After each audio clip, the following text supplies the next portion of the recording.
All right, good evening, everyone. I'm calling the April 25th, 2023 meeting of the Board of Education to order in accordance to Government Code Section 54950 ex sequitur and Education Code Section 35140 ex sequitur at the District Education Center, 1301 East Orange Thorpe Avenue, Placentia at 1700. At this point, would Mr. Frazier be leading us in the Pledge of Allegiance? Please stand. Ready? Begin. I pledge allegiance to the flag of the United States of America and to the republic for which it stands, one nation, under God, indivisible, with liberty and justice for all.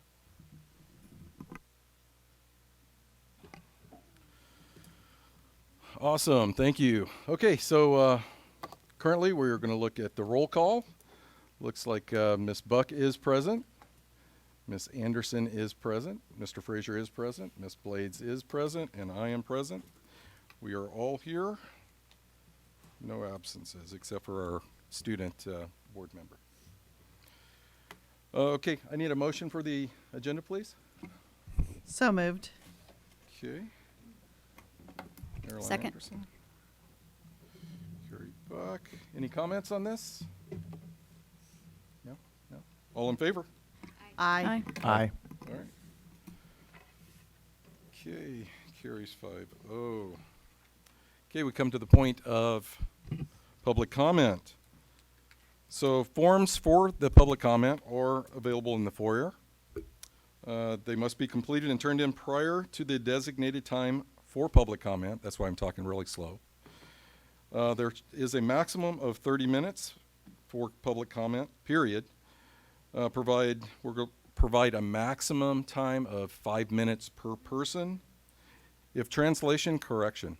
3 minutes. Sorry, 3 minutes. I only read everything on the teleprompter, right? If translation is needed, an additional 5 minutes will be given. There is a civility policy. Education Code 220 prohibits discrimination on the basis of disability, gender identity, gender expression, nationality, race, ethnicity, religion, sexual orientation, or any other characteristics that are contained in the definition of hate crime set forth by Section 422.55 of the Penal Code, including immigration status. Okay, so at this point, any more blue cards? No? Negative? Only these two. Okay. So it seems like Ms. Sue Sawyer will be our first speaker tonight.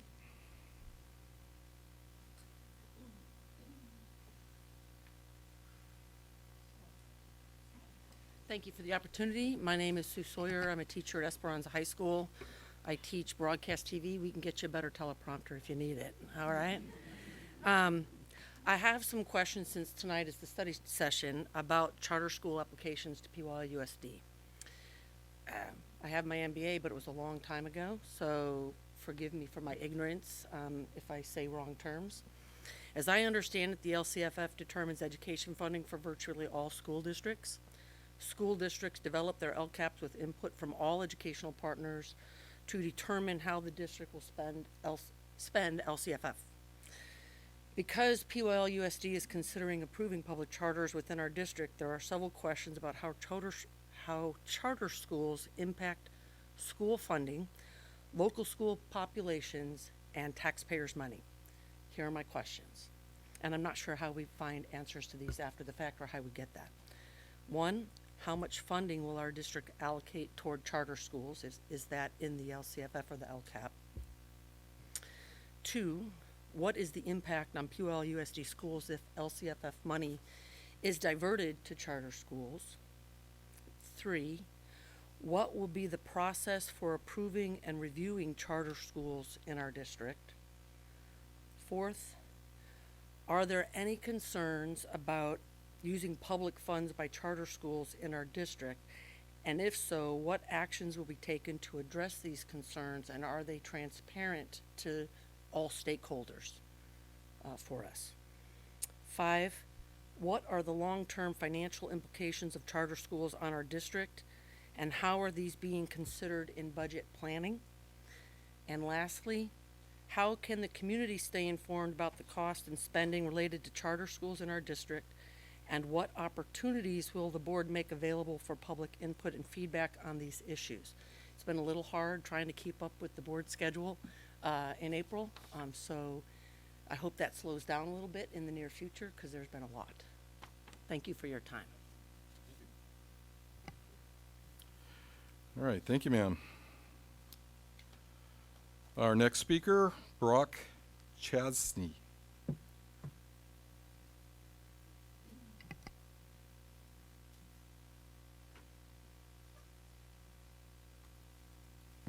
Good evening, Board President Youngblood and members of the Board of Trustees. My name is Brock Chadsey, and I'm here on behalf of Office of Supervisor Doug Chafee. Our office would like to let the Placentia-Yorba Unified School District 10th and 11th grade students know about the 4th District Future Leaders Program. The program is designed for current 10th and 11th grade students who reside in the 4th District, which includes the cities of Anaheim, Brea, Buena Park, Fullerton, La Habra, Placentia, and Stanton. Students who participate will be able to develop their leadership skills, explore different career opportunities, and learn how local government works, including touring 2 county agencies. We have OC Waste and Recycling, Brea Landfill, and the OC Sheriff's Corner Department. At the end of the program, students would receive a certificate of recognition from our office. The program will be 6 Saturday sessions from Saturday, June 3rd, 2023 to July 8th, 2023, from 10 a.m. to 12:30 p.m. at Fullerton College. The deadline to apply is Friday, May 5th at 5 p.m.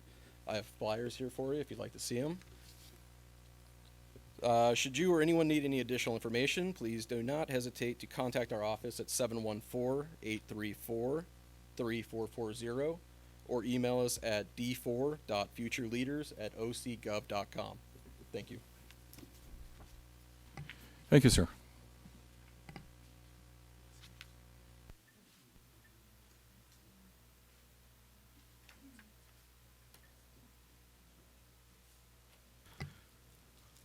All right, since that is the end of public comment, we're going to go ahead and move right down to the study session desks.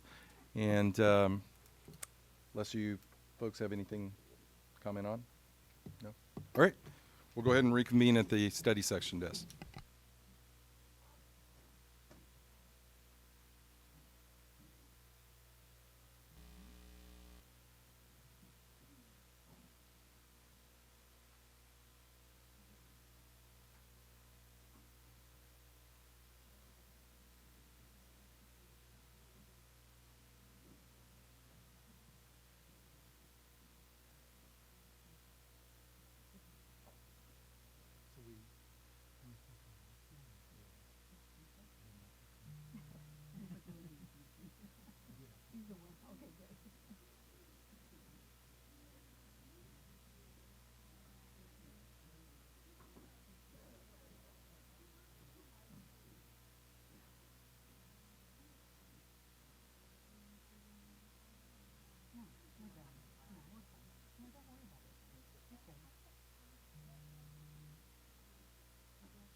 Test, test, test. All right, excellent.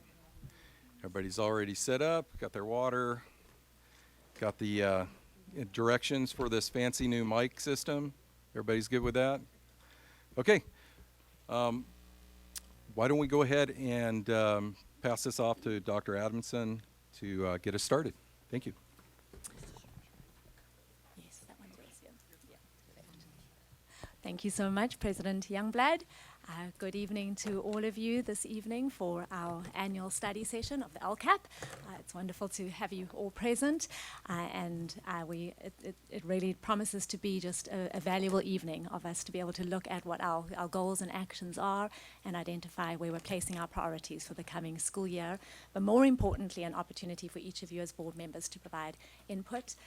It is a study session intended. This is a draft of our LCAP that we'll be presenting this evening, and so the idea with that is that we'll be asking for suggestions, and with the intention that the next few weeks then will we'll be making revisions based on your feedback to bring a final draft in June for final approval. So before we do anything, I would like to just take a moment to share some very basic data with you, and you're going to remember, a lot of this, much of it has been shared with you at our February board meeting, but I really felt it's important for us to use this to ground where we are, because this is the exact data that was shared with you as a board, but also shared with our educational partners at each of the input sessions, and it is based on this data that we have developed and identified the actions and the goals that we're presenting to you this evening. So I'm going to go ahead and just walk through some of the slides. I'm not going to spend a lot of time on them because, as I said already, this is all data that's familiar to you. And so, again, it's really, the purpose of this is to serve as a reminder of our areas of strength and pride, but of course, most importantly, our areas of identified need, which ultimately have served as the basis on which we've created our actions in the LCAP. All right, so the first one is really just a little bit of background, and I think by now all of you are very familiar with the LCAP itself, that it is a 3-year document. The purpose of it is intended to really allow us to be accountable to the programs and the instruction that we provide for our students. It is intended as a 3-year document, and it is meant to be cyclical. So we come back to it at the end of each year with the intention to look at our growth and identify areas of adjustment that we want to implement for the following year. It is aligned to our strategic plan, and so you'll see that as we go through, it's focused to each of our 4 focus areas, and each of our there's a goal that's connected to that focus area, and of course then actions that are identified to each of those 4 areas. We're moving into the 3rd year of the 3-year plan, and so I remind you of that as well, that the goals themselves cannot change. All that we are changing in this new plan for next year are the actual actions. When we start developing our new 3-year plan, which would be for the 2024-2027 school years, that would be the opportunity for us to identify new goals. And really it provides an opportunity for us as a district to tell our story, and I think that's something you'll hear repeatedly over and over as we go through much of the material that's in the binder. It really is about letting our ability to tell the story of what we hold as a priority and how we are spending the funds to ensure that we're meeting the needs of each of our students. And then ultimately it contains goals, actions, and expenditures to support positive student outcomes is ultimately the overarching purpose of the plan. As I said already, it's aligned to the advantage. We have 4 focus areas, and then of course attached to each of those focus areas are actions and services. Purpose of tonight, I think I've addressed that already, that will be, really, it is intended to gather information and feedback from all of you. I just bring us back to this slide because I think this is so important. It really highlights the amount of input that we gathered and collected in the creation of the actions. And we met with several of our advisory committees, ensuring that we were able to hear and gather the voice of our students, our community members, parents, staff members, and then you as the board as well. And you'll remember that February 7th was specifically geared towards gathering your input, and that really helped us in ensuring that, yes, a lot of the actions, your input is already embedded in what we've developed, but ultimately tonight's another opportunity for you to do the same. And then, of course, the board study session, which is where we find ourselves tonight. So I'm just going to do a quick run through of some of our areas of greatest progress, and you'll be reminded that these are all by focus area. Focus area 1 is academic achievement, and the 2 highlights on this particular slide is that on the California dashboard, which you'll remember that really those are the measurements by which we are required to identify our areas of improvement and our actions themselves. And so the good news here is that we scored high for English language arts, and just looking for some positive trends, our 6th graders performed 10% higher in English language arts when compared to other students in Orange County. In the area of math, there too, we were identified as high on the California dashboard, and our 3rd graders, when looking for trends, scored 10% above that of the average throughout the county of Orange. two additional areas of strength. We looked at our AP exams, and we saw a nice increase that our students, the pass rate rose to 84%, and that 98% of our students, we saw a pass rate for our international baccalaureate exams. Moving on to focus area 2, here specifically we're looking at effective instruction and leadership. And what we are identifying and highlighting here is some of the feedback from our parents and students. And this is all based on the 2022 stakeholder survey results from last year. And we saw that 88% of parents reported that classroom instruction prepares their child for the next grade level. 86% of parents felt that teachers at their school have appropriate expectations. And when looking at student feedback, let's see, 91% of students feel they're learning new things, and 92% of students report that their school expects very good work. Focus area 3, this is engaged community, and here too we are looking at just some of the survey results that we feel show really strong progress and development. Looking at our students, 80% of them feel that they belong at their school. 81% of students felt that teachers and other adults at their school care about them. Looking at parents, we saw that 87% of parents feel that they have access to information about the district schools, programs, activities, and student achievement. Continuing on in focus area 3.0, both graduation falls within this area, and here we see that we scored high on the California dashboard, and that our current graduation rate remains high at 94.2%. And then dropout rates, our middle school dropout rate remains 0, which is good news, and then our high school dropout rate continues to be low at just 2.2%. And then really our last focus area, 4.0, that's safe and respectful environments. And here, we're highlighting the fact that every one of our schools submits a safety plan. We have consistent implementation of positive behavioral interventions and supports. That's our PBIS program. And the status level on the state accountability dashboard is low for suspensions. And we definitely attribute that to, a lot of the interventions that we've been able to implement, particularly our alternative to suspension program. So those are our areas of progress and strength.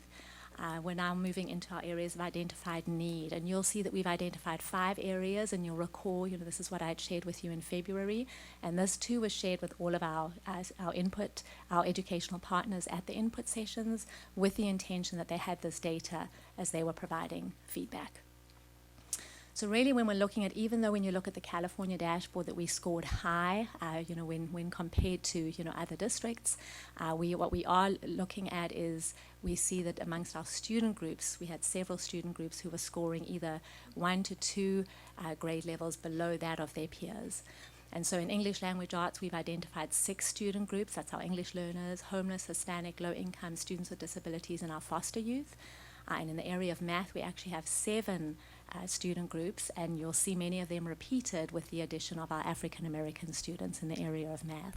So that just really tells us that that's certainly where we need to identify a lot of our focus as we're developing those actions. So you'll see as we're going through them this evening that those student groups come up repeatedly as we're identifying actions in both the area of English language arts and math. The remaining 3 areas of greatest need, our third identified one is that of graduation, and even though there too our graduation for all students remains relatively high, we did notice that there are 2 student groups who are not scoring as high or showing the growth and the continued growth that we'd like to see, and that is our English learners and our students with disabilities. So there too you will see specific actions geared towards those 2 student groups. In the area of chronic absenteeism, we were rated high on the California dashboard, and that's no surprise. We definitely saw, an increase in this area. What I will point out is that, we are no different to, other districts throughout the county, throughout the state. This is definitely an area of need, across California, really across the nation.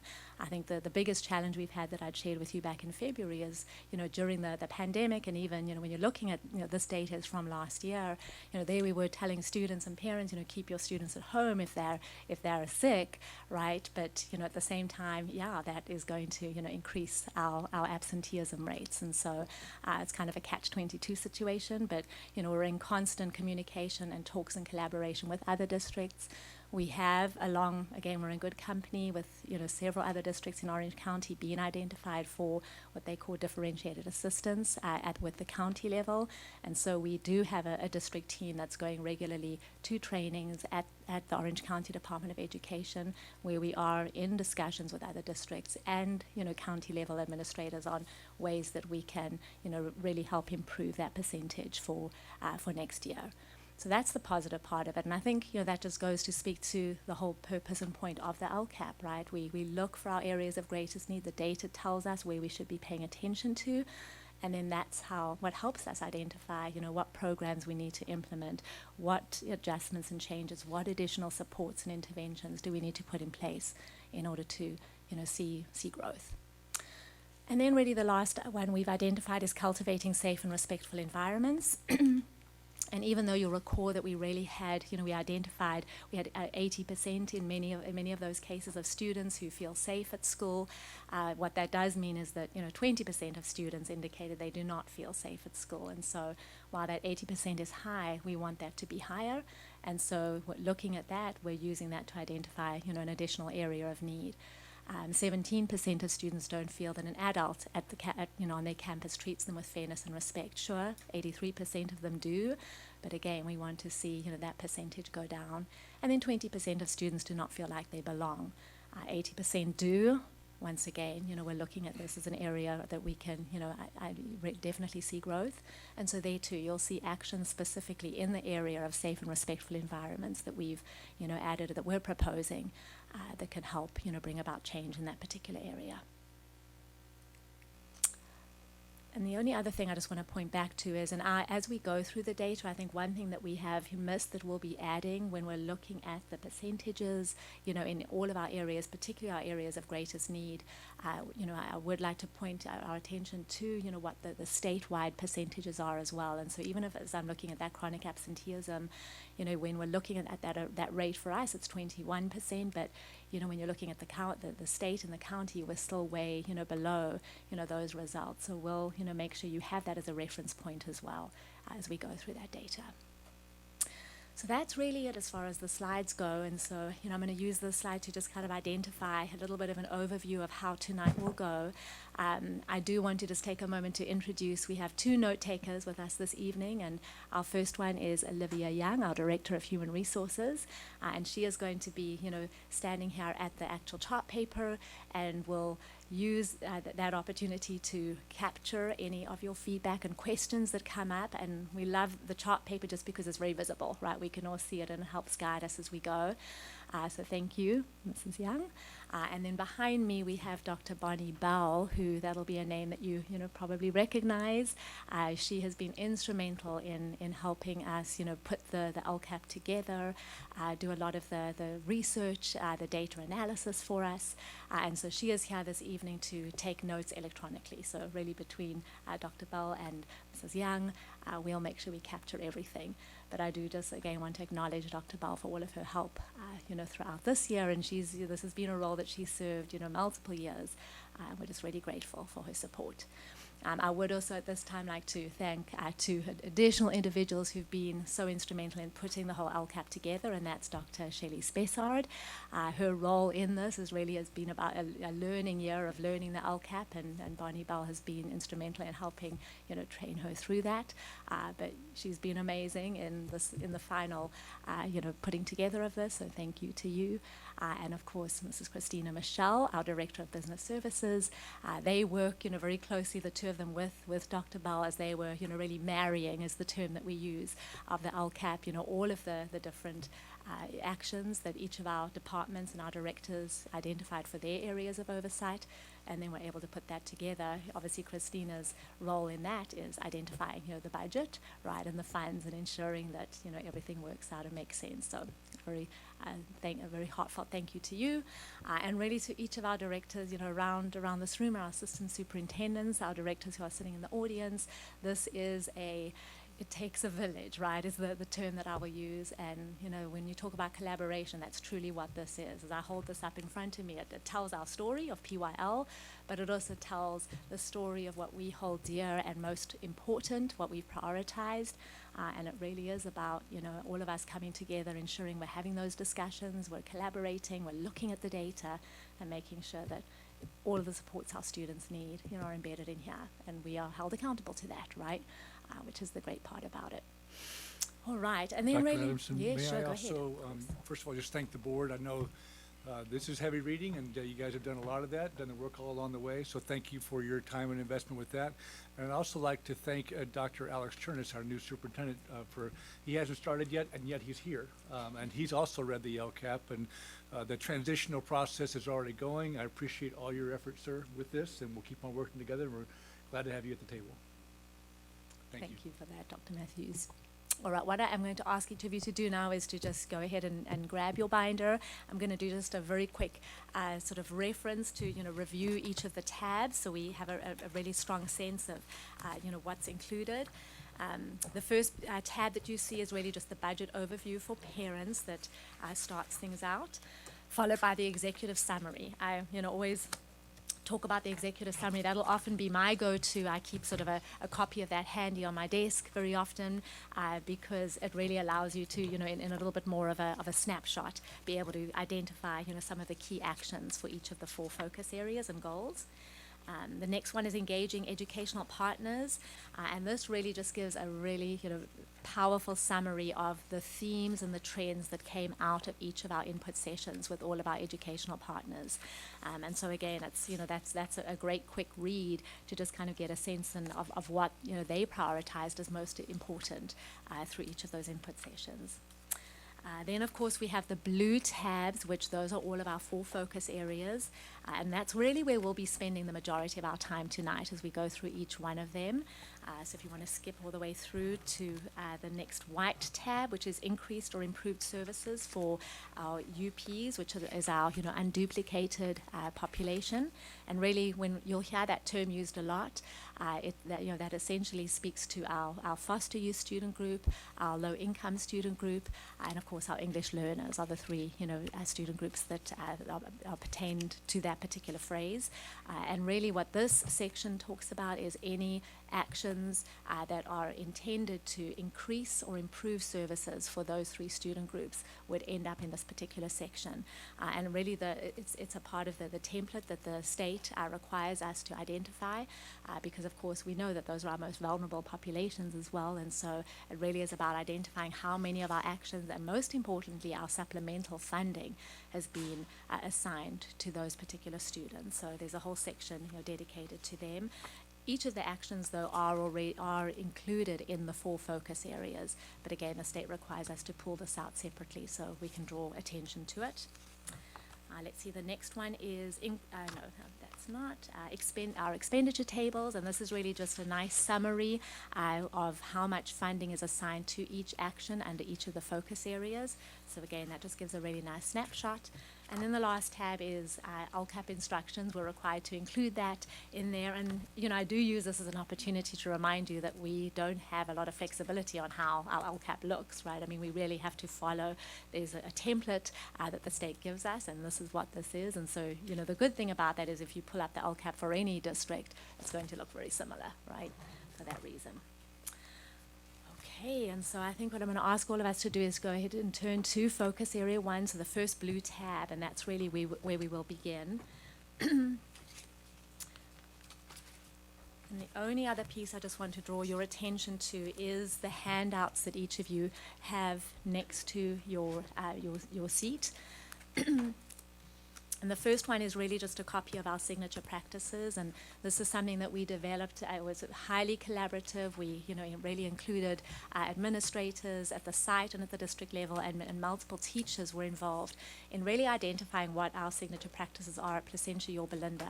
And the reason I thought it would just be, you know, handy to have this, you know, at your seat, because many of the practices that we've identified, that we know, these are the 3 signature practices that we know with additional strategies strategies included with each, that ultimately is good instruction, but that when used, we know that we can see results, and that our students, are able to access curriculum and show strong achievement. And so many of the programs and strategies we discuss through the actions have been identified in this little handout as well, so it's just handy. Also, that what you have is the LCAP board update, which we presented and provided to you about 3 weeks ago. So I just wanted to make sure you had a copy of that handy. And this was really just to provide a preview, particularly of some of the new actions that we've included in the LCAP, to have at your ready. Another handout that you have, it's this one with all of the colors, and this really just identifies all of the input from you as a board. And really what it indicates next to each of those suggestions is whether it made its way into the LCAP or it didn't. If it did, we give an explanation as to how, and if not, the explanation behind how we're going about, addressing that particular request. Because, as you know, not everything necessarily lands up in the LCAP. If it's specific to facilities and anything of that nature, you're not going to find, that as an action in the LCAP. Let's see, and then the last two handouts, you have an annual stakeholder survey results, which again I had provided for you, but I wanted to have that handy in the event that any questions come up about any of our stakeholder surveys.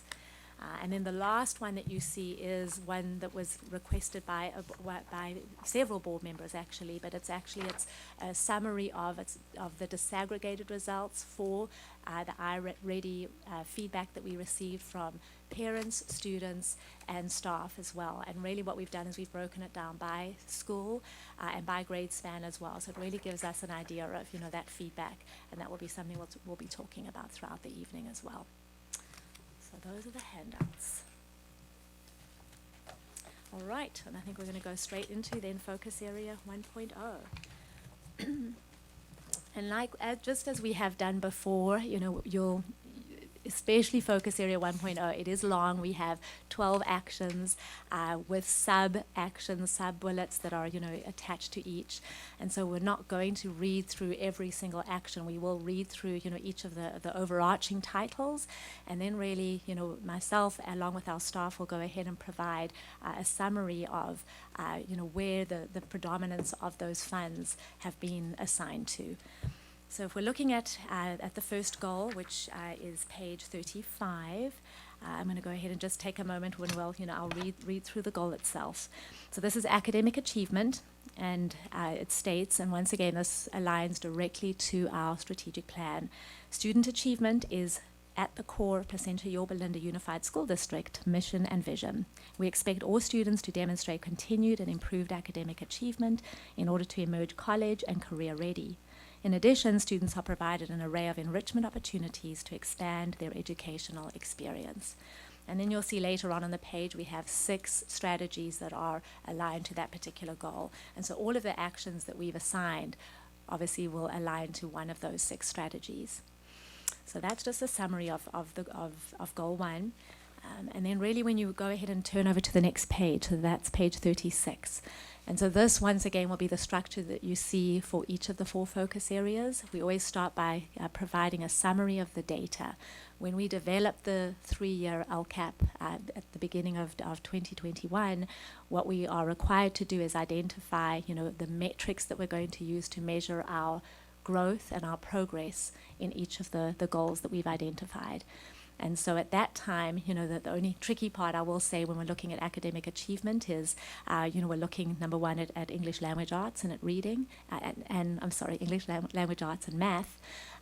If you'll recall, 2021 was the year we were in hybrid learning, starting the year out, in fact, in virtual learning, and we did not do any of the state assessments for that year. We had an option to do it for our 11th graders, which we took, but that was the year that we needed to identify a different means of assessment, which we, of course, chose iReady. So you will see that we have, one metric that's reporting out for our 3rd through 8th graders, which is iReady, and then a second metric for just our 11th graders, which we have Smarter Balanced assessment results. We cannot use our Smarter Balanced assessment results for 3rd through 8th grade because we did not have that data at the beginning of the LCAP. So you may have that question as to, well, why is it different? And that really is the reason. as we begin developing our new 3-year plan next year, we will definitely go back to using the Smarter Balanced results for all 3rd through 8th and 11th graders.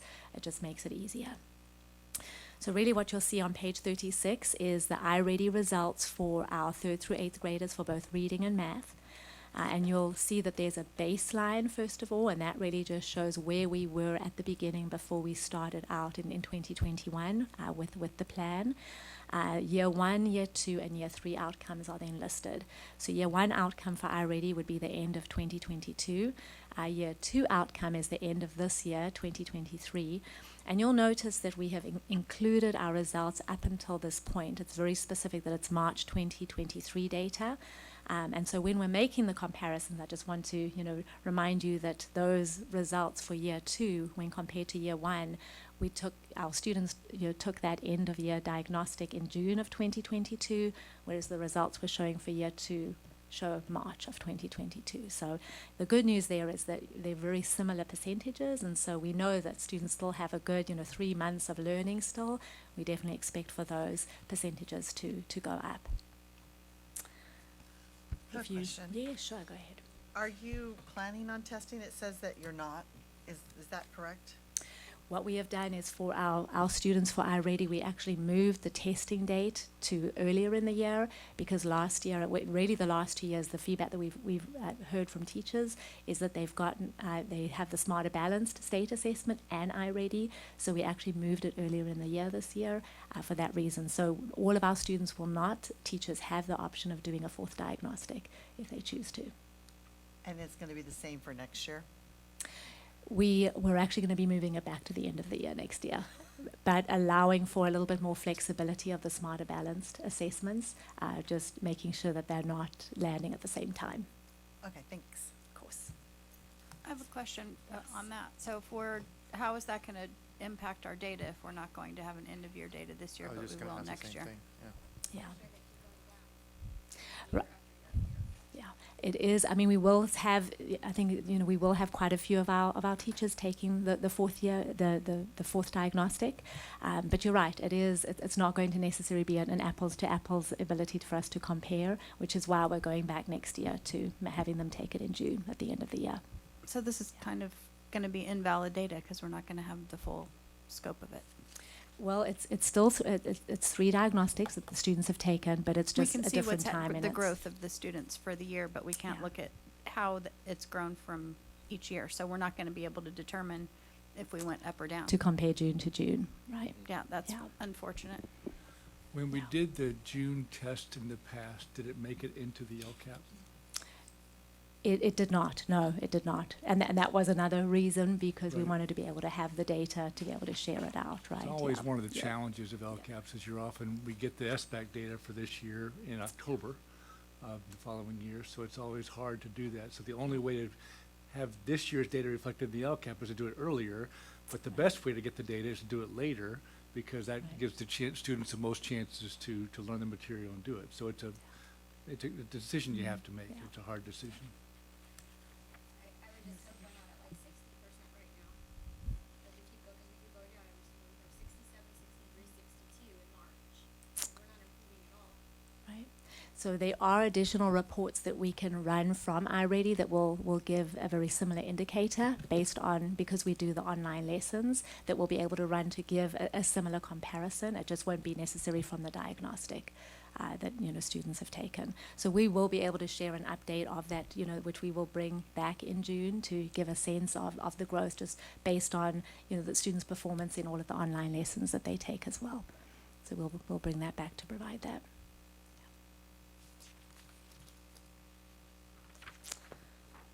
All right, any other questions? Alrighty. Okay.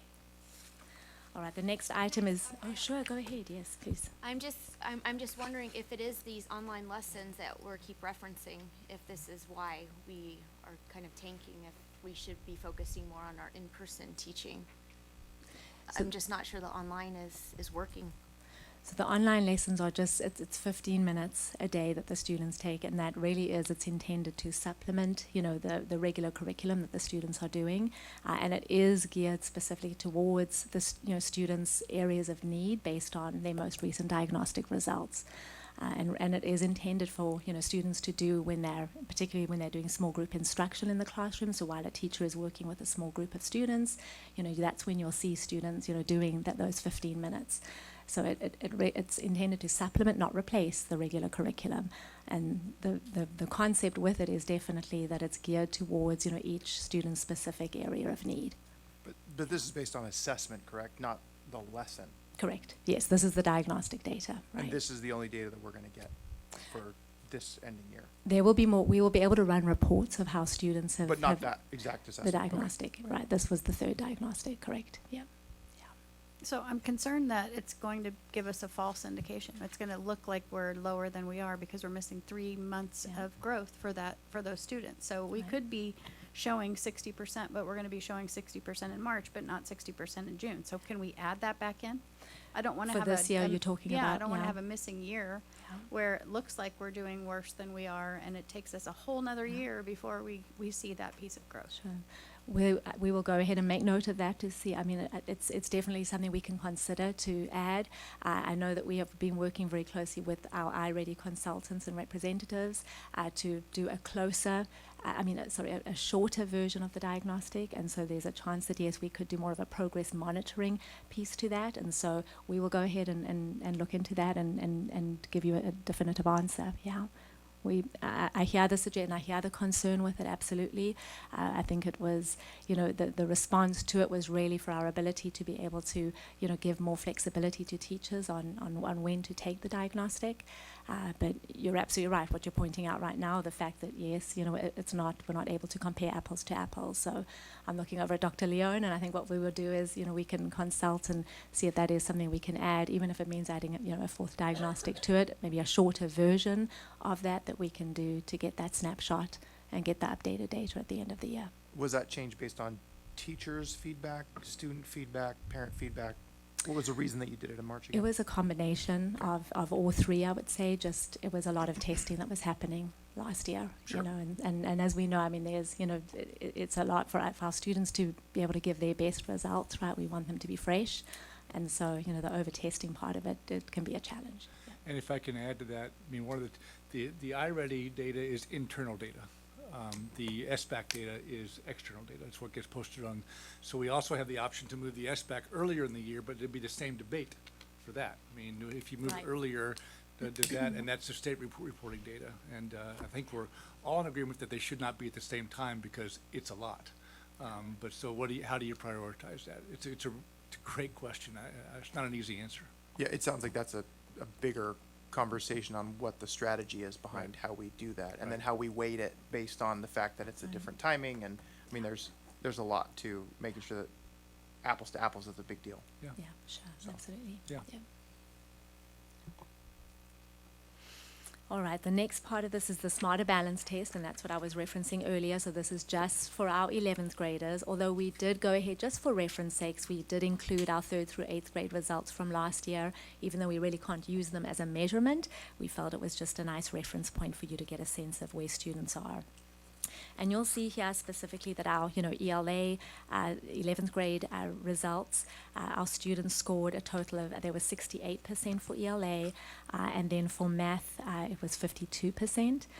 There too, you know, just to give a reference, for the state average for ELA is 55%. So again, we're, you know, a good 13%, you know, above the state average, and the state average for math is at 35%.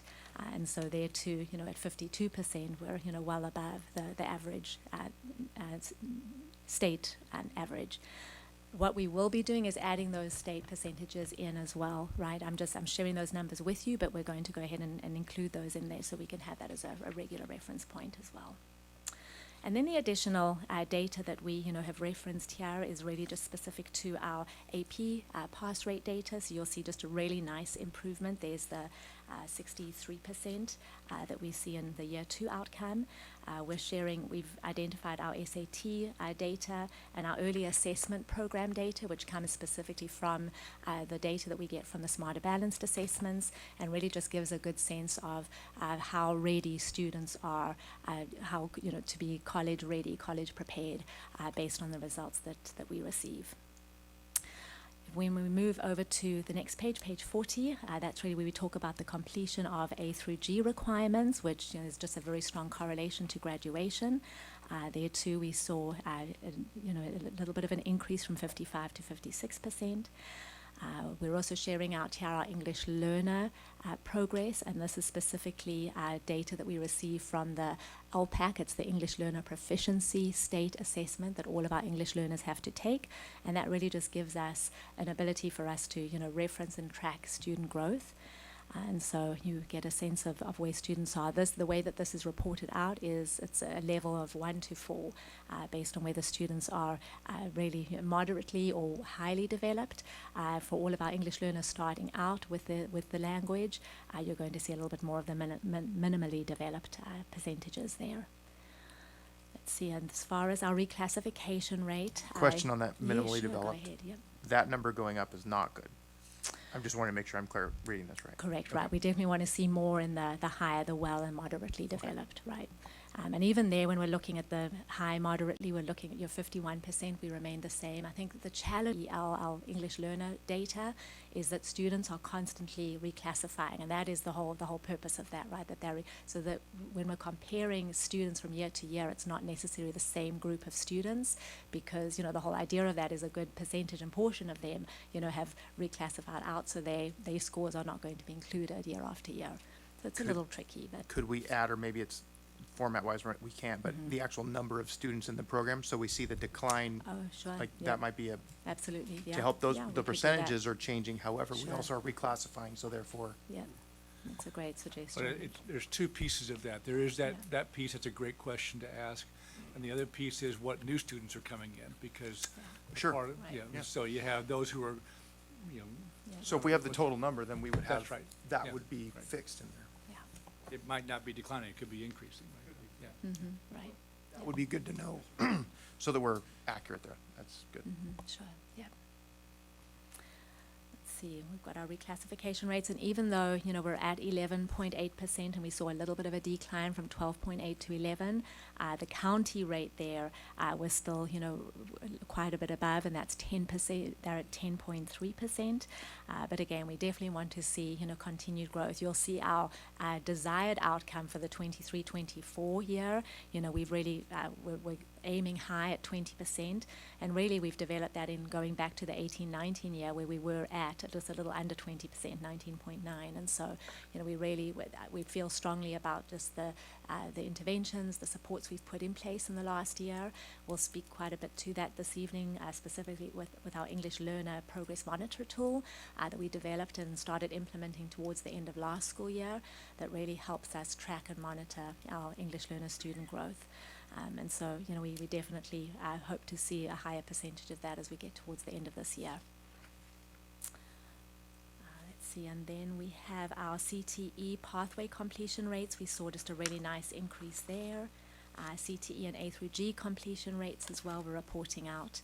And you'll see in some cases, if the data is not available, very often, a lot of our data comes from DataQuest or the dashboard, and they don't necessarily report it in, current time. And so sometimes it is a year old, and that is the most recent data that we have available to us. And so that's what's reported out in here. The great thing about this is we will receive some of this data before June, and so we will be able to make some of those updates. We'll draw your attention to that when we bring the final draft of this for your approval in June. I'll say it like I say every time, CTE, that is huge. Yeah. I was going to say also That program is awesome. Yeah, and the fact that there are the numbers of students that were enrolled, and that gives us a better percentage. So if that could be on all of them, that would be great. Absolutely, yep. We will definitely add that. I love that suggestion. Thank you. All right, and that's really all of our data. Any questions, additional questions on that before we move on to the first action? The CTE, I remember in one of the board meetings, I asked for another teacher at Esperanza for the manufacturing program because it's so popular that they can't bring everybody in. And so I was hoping that that may be a budgeted item. We'll definitely make note of that, and we can put that into one of the additional suggestions. Yeah, I Is that know on the this, interest was is that that, on this yeah. colored list? You know, I don't know if it is. If it's not, we will definitely add that in. But yeah, we'll capture in the notes that it's a. I don't think I think it's the by color type. goes by I think it's board by member. But I like that thinking. That's great. Question over. Sure. Yes. So for, with respect to iReady, I understand the challenge, obviously, Yeah. with teachers. You know, when you're doing iReady, you're not teaching. And so teachers want to teach kids. And so there's that balance of assessing and instruction. So in PV, we do iReady 3 times a year, so beginning, middle, end. How long has it been 4, and do you know the decision on why 4 assessments? We actually still do 3. The 4th has it's been an option for teachers this year who choose to want to do it. But we dipstick 3 times a year, just like you do in PV. So your March is your end For this data, year only. End of year data. Yeah. Typically, your end of year would be when? June. May, June is when we would take it. Yeah. But you've always done 4 then. No, we've always done 3, but our 3rd one has always been later in the year, where we did it in May. Dr. Leon, we started earlier this year, right? As a in order to accommodate that. Yes. Yep. So, Dr. Chernus, I'm glad you have experience with iReady, as I know your district uses iReady. And so there are 2 modes that you can use iReady. And so one of them, the intention of it is to be predictive. And so that you do take it right before state testing, because within that time you have 8 weeks to remediate any skills that students don't have. And so that's why you have the 3rd diagnostic before state testing. So that's one version. Then there is, so that's more of the formative, because you're trying to inform what you still need to do before state testing to get those skills taught to students. And then there's a summative version. The summative version was what we did to have students test at the end of the year. And so we are going back to summative, which means at the end of the year. And so before we did at the end of the year, and then it didn't quite meet the needs of all of our grade spans, meaning the kindergarten through 2nd really enjoyed the end of the year because it got to give them that summative data of how did the child start with diagnostic 1, where did the child end at the end of the year with diagnostic 3. However, our testing grades, 3rd through 6th, didn't necessarily appreciate that because it was at the same time that you were doing state testing. So you were trying to get this assessment, iReady, and you were also having to navigate state testing. That was where there wasn't an agreement as to when to do the testing windows. And back to the question that was asked about if we could do apples to apples, iReady can do that. Actually, the data that we have to show when we did diagnostic 3 as the predictive measure and doing it at the end of the year, iReady can actually take that moment in time and pull out the results during that time to compare. And they already have that data for us, and they can show us that actually when they're able to do that and get that data, our students at that moment in time were doing better than they did the year before. So this year, they're doing better than the year before when they're able to take that data during that time frame. So they can pull that to get that. So we've used it in 2 ways. So I don't want to over-test at all, but I do want to make sure that we have apples to apples, so that when we're looking at that, we're seeing if it's effective or not. If we're not looking apples to apples, we have no idea if it's truly effective. So maybe that's just a further conversation. I don't want to force any of that, but making sure that we're able to look at it and see if it's working would be. Yeah, predictive direction. is good, but that's not the same. So apples to Yeah. apple, it's just, I hear what you're saying, and we have to choose how we do that. It's a strategy question. Right. Yeah. Yeah. Yeah. Okay. All right, we're going to go ahead then and move into the first Can action. I Oh, ask, yeah, Dr. sure, Turnus, please you go guys ahead. do 3 times a year, and I know that there's sometimes just assessment purposes only, and you're not doing iReady for the entire week as lessons. Is that what you guys are doing in PV? Is it 3 times your assessments, and we're not using it during the week? They're not using it consistently. They're using it for 3 times a year, literally, for assessments only. So what I'm hearing is our teachers use it daily? There are online lessons that the students take 15 minutes a day. Yeah. For math and 15 minutes for English. Correct, yeah. Okay. All right, so we're going to go ahead and begin. Any other questions, though, before I move on? Okay, so action 1.1, and this is specific to specialized programs. And so what I'm going to do is I'll read through the actual title of it, and like I said earlier, we're not going to read through each of the specific actions. We'll give an overarching summary. But just to give you a sense of how these tables are structured, you're going to see the action, the action number all the way to the left, the title of it, a description of that, and then of course you see the total funds as well. And so, really what I'm going to provide is a little bit of a summary of how the key, big ticket items where the majority of that funding is going. And then you'll see at the end, that last column, it'll say contributions, and there's either a yes or a no. If, as I referred to earlier, if there is supplemental funds that have been designated and that particular action is intended to either increase or improve services for our unduplicated populations, then it would be a yes, because it means predominantly of the funding is supplemental. All right, so specialized programs is the first one, and here it's entitled Strategy 1.A, to implement programs and structures to support student achievement. And you'll see we have 6 specific bullets that are included under this one. This particular action gives a summary of 6 of our specialized programs, which ultimately serve to enrich our educational program and better to prepare students, right, to be college and career ready. So the 6 programs we have, you'll see it's our full day kindergarten program. We have our transitional kindergarten program, otherwise known as TK, our state preschool program, and our fee-based program, our dual language academy. And you'll see included in many of our actions throughout the LCAP tonight is, as we're excited about actually expanding that to Placentia-Yorba Middle School for next year. Currently it's been at Glenview, and we have our first graduating class of 6th graders who will be moving up to 7th grade next year. So there'll be, definite actions aligned to that. And ultimately, this is all about, all of our actions are all identified about through align and help us meet our continuous cycle of improvement, right? So it is about, always identifying first what our, assessing what our needs are for our students, identifying differentiation for them, right? And then being able to progress monitor and ensure that, our students are making growth. So when we look at the first 2 bullets there are, the first one is very specific to our, providing a developmentally, culturally, and linguistically appropriate early learning program for particularly our low-income students. And then the second one, specific to expand and enhance our fee-based preschool. And because these are, this all forms a part of our early learning, our early childhood learning, and our expanded learning program, I would love for Dr. George Lopez to just provide a little bit of information about, what our intended actions are, for those 2 programs. And then maybe if you want to speak a little to transitional kindergarten as well, Dr. Lopez, that would be great. Just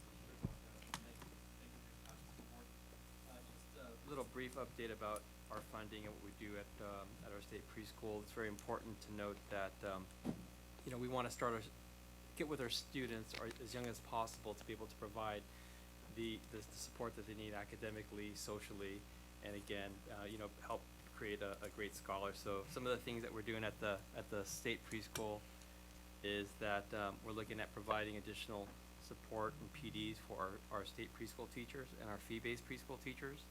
Other things that we're looking at too is ensure that we're providing PD that helps our teachers with academic at the foundational level for preschool, and also social and emotional components too to help the students as well.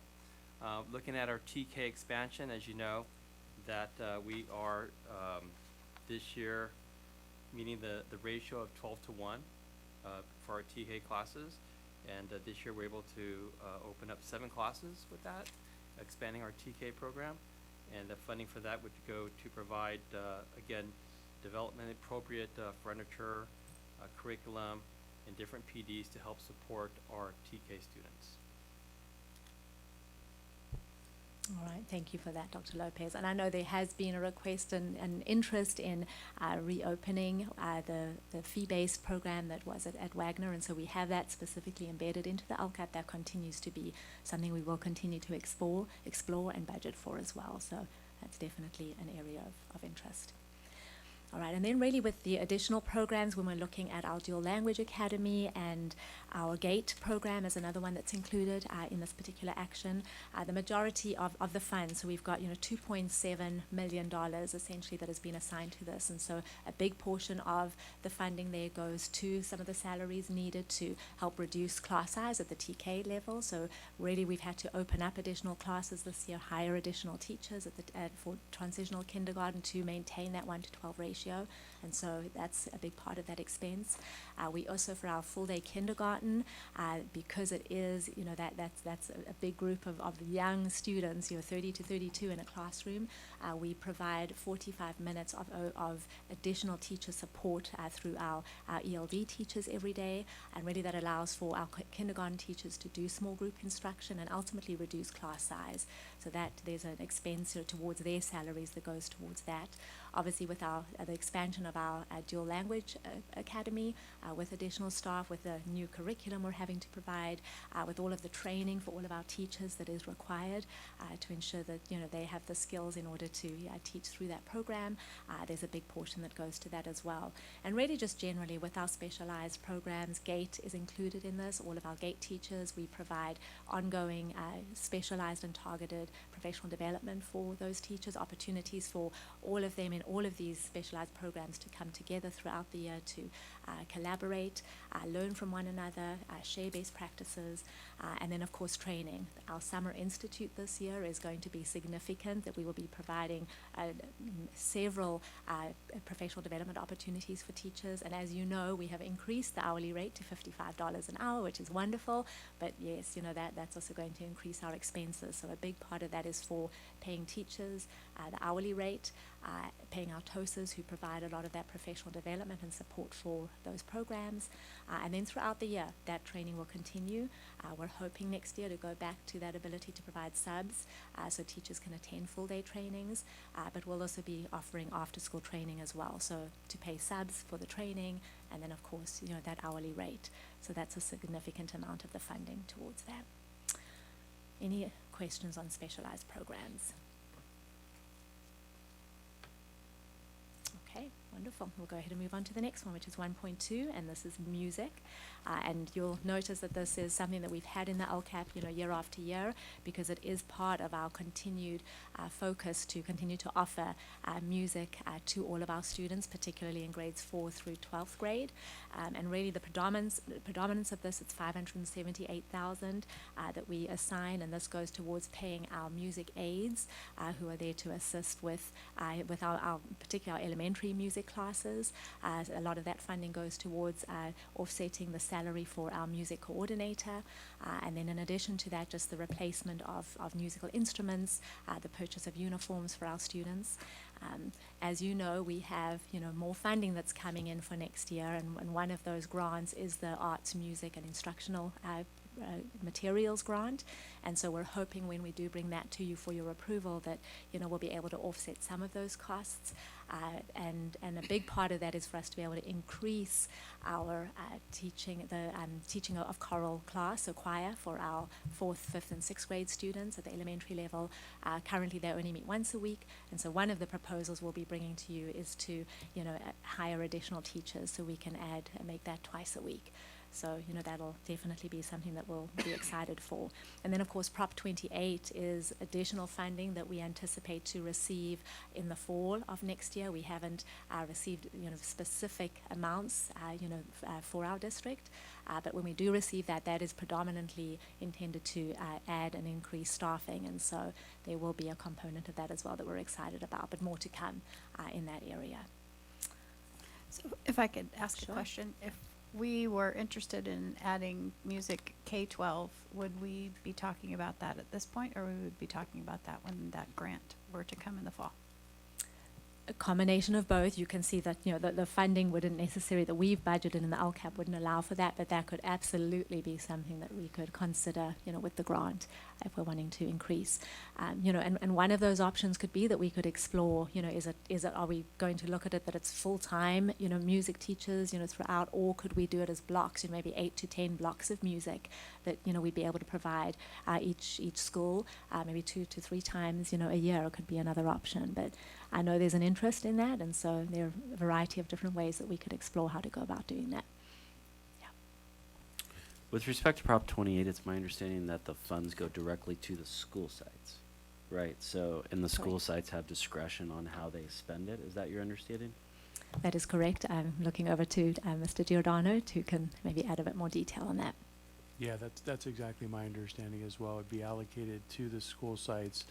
And I know that they're trying to right now work through some of the questions about how those monies are allocated, exactly how the criteria and how we spend them. But I know that 80% of the dollars have to be spent on salaries. And it's specifically related to, I believe, teachers and aides. And so there are some really specific requirements on how the dollars have to be spent. And so, but the good news is that it is ongoing monies. And so if we are looking at adding staffing, that would be a great source of funding to add it to. Whereas when you're looking at the arts, music, and discretionary block grant, of course, that's one-time monies. And so if we're looking at adding staffing, it would definitely be a good place to look at the Prop 28 dollars. And do you have estimates on how much money per site we think we'll be getting? I can get you those estimates. We saw some initial numbers that school services put out a few months ago. I know there's going to be obviously changes to those estimates because it's based off of the total revenues that are included in the Budget Act for the upcoming year. So there'll be changes, but I think the number for our district was close to 3.5 million, but I can get those numbers. 3.5 total? Total, yes.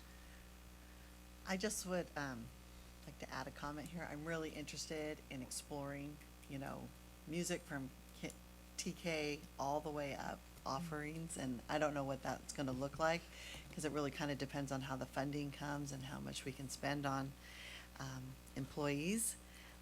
But I am interested in that, and then I'm also interested in us exploring possibly a performing arts academy as well, adding that to our list of academies and seeing how we can incorporate that. Wonderful. I love that. Any other questions or suggestions for music? All right, we'll go ahead and move on to action 1.3, and this is specific to assessment. And we've got a little over $427,000, which is assigned to this particular action. And really, this is where, you know, what you're looking, and as you read through those actions, you see it is about our ability to develop both formative and summative assessments. It's also about the purchase of formative and summative assessments as well. So a portion of, for example, you know, what we are proposing at this time for the use of iReady is to, you know, maintain it at the elementary level only. But at the middle school level to discontinue usage of iReady for both math and reading, and to really develop our own common assessments, which would entail, you know, the bringing together of teachers to really, you know, begin that work through the summer to be, you know, ready for that for next year. So that would be our proposal, you know, for iReady. We'll talk a little bit more about that throughout, you know, the evening. But just to give you a sense of what, you know, we're bringing forward for that. I know, and you know, Mrs. Blaze, you mentioned the fact that, yes, the concern with the online lessons, and, you know, what we really have identified is that, you know, for many of the schools, and that's why I really wanted to share the data, you know, with you when you look at it by school, particularly our Title I schools. They really, you know, they have come to rely, you know, on that ability to differentiate instruction for all of our students. I've actually asked Dr. Leone to, you know, bring some of that data that, you know, we can share, you know, with all of you this evening. But it really is about, if we do discontinue iReady for elementary, particularly those online lessons as well, it would be about then, you know, purchasing something else, and there's something we've got to consider as to the training that's involved with that, our students and teachers learning a new program as well. But, you know, we definitely feel that, yes, at the middle school level. Why would we have to purchase something else? Why wouldn't we just use it for the 3 assessments a year and then let the teachers just teach? in that 15-minute period. I don't understand why we're so reliant on this. So you're suggesting iReady, just the diagnostic the to use and diagnostic do and away with the online assessments. lessons? Is- I is mean, that an that's- option to it's- just Of course, do- it's an option. Yeah. Yeah, we can. We've reached out and asked for proposals for both options, for just the diagnostic and, to not use the online lessons as well. So it's definitely something that we can consider and that, you as the board would, make that final decision for, of course, yeah. Yeah, because I've spoken to teachers and I agree. They say we need a tool. We need an assessment Yeah, tool. to assess, right, yeah. So whether it's iReady or something else, the assessment tool makes sense. I think the question is the education piece. That's the only, I think, clarification that we need on that. I don't mind iReady as the assessment. What I do That's think the that they're online losing lessons, is right? the online. And, the 15, 20 minutes, whatever Sure. they're doing online. Yeah. I feel like that's the, Okay, no, I appreciate that distinction, and it's, as I said, it's definitely an option that we can consider, yeah. Dr. Leon, do you want to speak to what you're showing us right now? Thank you. Okay, so what you have in front of you is a comparison between Title I and non-Title I schools and the results. And so looking at our overall district data, so that's the information and breakdown that you got at the beginning of the binder. And so, for example, in kindergarten, district-wide, we started with 30% of students, which I'm sorry, you don't have this handout, but it's what's part of the communication at the beginning. Kindergarten started off at 30% diagnostic one and ended at 76. So then you take a look at Title I versus non-Title I. Kindergarten, Title I started at 15, they ended at 54, and then non-Title I started at 37, ended at 83. First grade, district-wide, all included, started at 26% of students meeting standards and ended at 65% district-wide. You take a look at Title I. First grade started at 10%, ended at 36, non-Title I, 32%, and ended at 74%. So I can walk you through every grade. And so, but the theme of it is Title I and non-Title I, there was growth that was made from Diagnostic 1 to Diagnostic 3.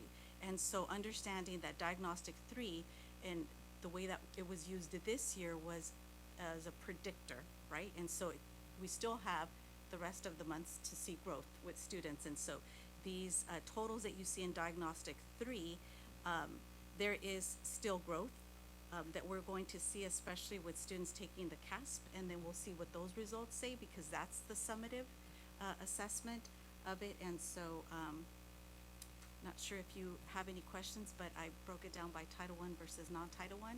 And then just to speak a little bit about the assessment piece and the lessons. So one of the options with the lessons is to give the students this assessment, and then iReady then tailors it to say what specific skill students need. And so when teachers find out, for example, they need some more practice with high frequency words, there are sample lessons, because we have we have the Cadillac version, as I refer to it, so it's not just the assessments, it's also the lessons that come with it. A teacher can pull a small group and then say, okay, well, what else, what other resource can I use for teaching high frequency words or reading comprehension, a specific, author's purpose. So there are sample lessons because we have that version of it.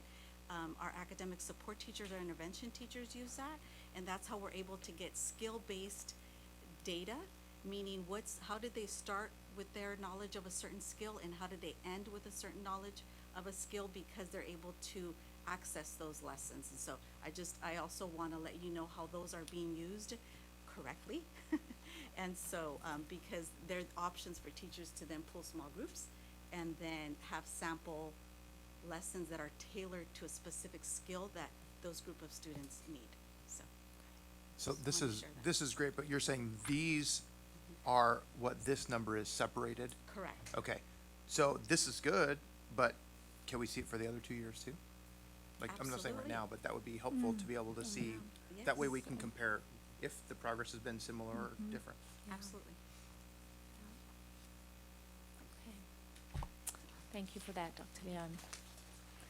All right, well, we're going to go ahead and move on to the next one, which is, no, sorry, before I do that, just the additional expenses here for assessments. So obviously, it's the purchase of the materials, but then if we are developing our own assessments, which, you know, as you know now that we will be doing that for middle school, but that's also a constant process of fine-tuning. So even at the high school level, where, you know, we have spent the last 2 years creating our own teacher-developed assessments, the ability for teachers to continue to come together as a task force to refine and ensure that, you know, those assessments are meeting our needs and giving us the data, you know, that we need to track growth amongst our students.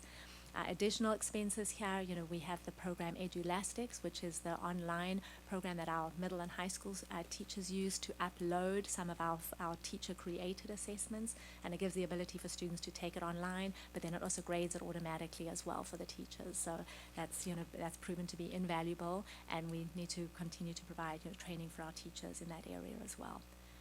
So that's essentially all of the costs specific to that one. Any questions on assessments before we move on?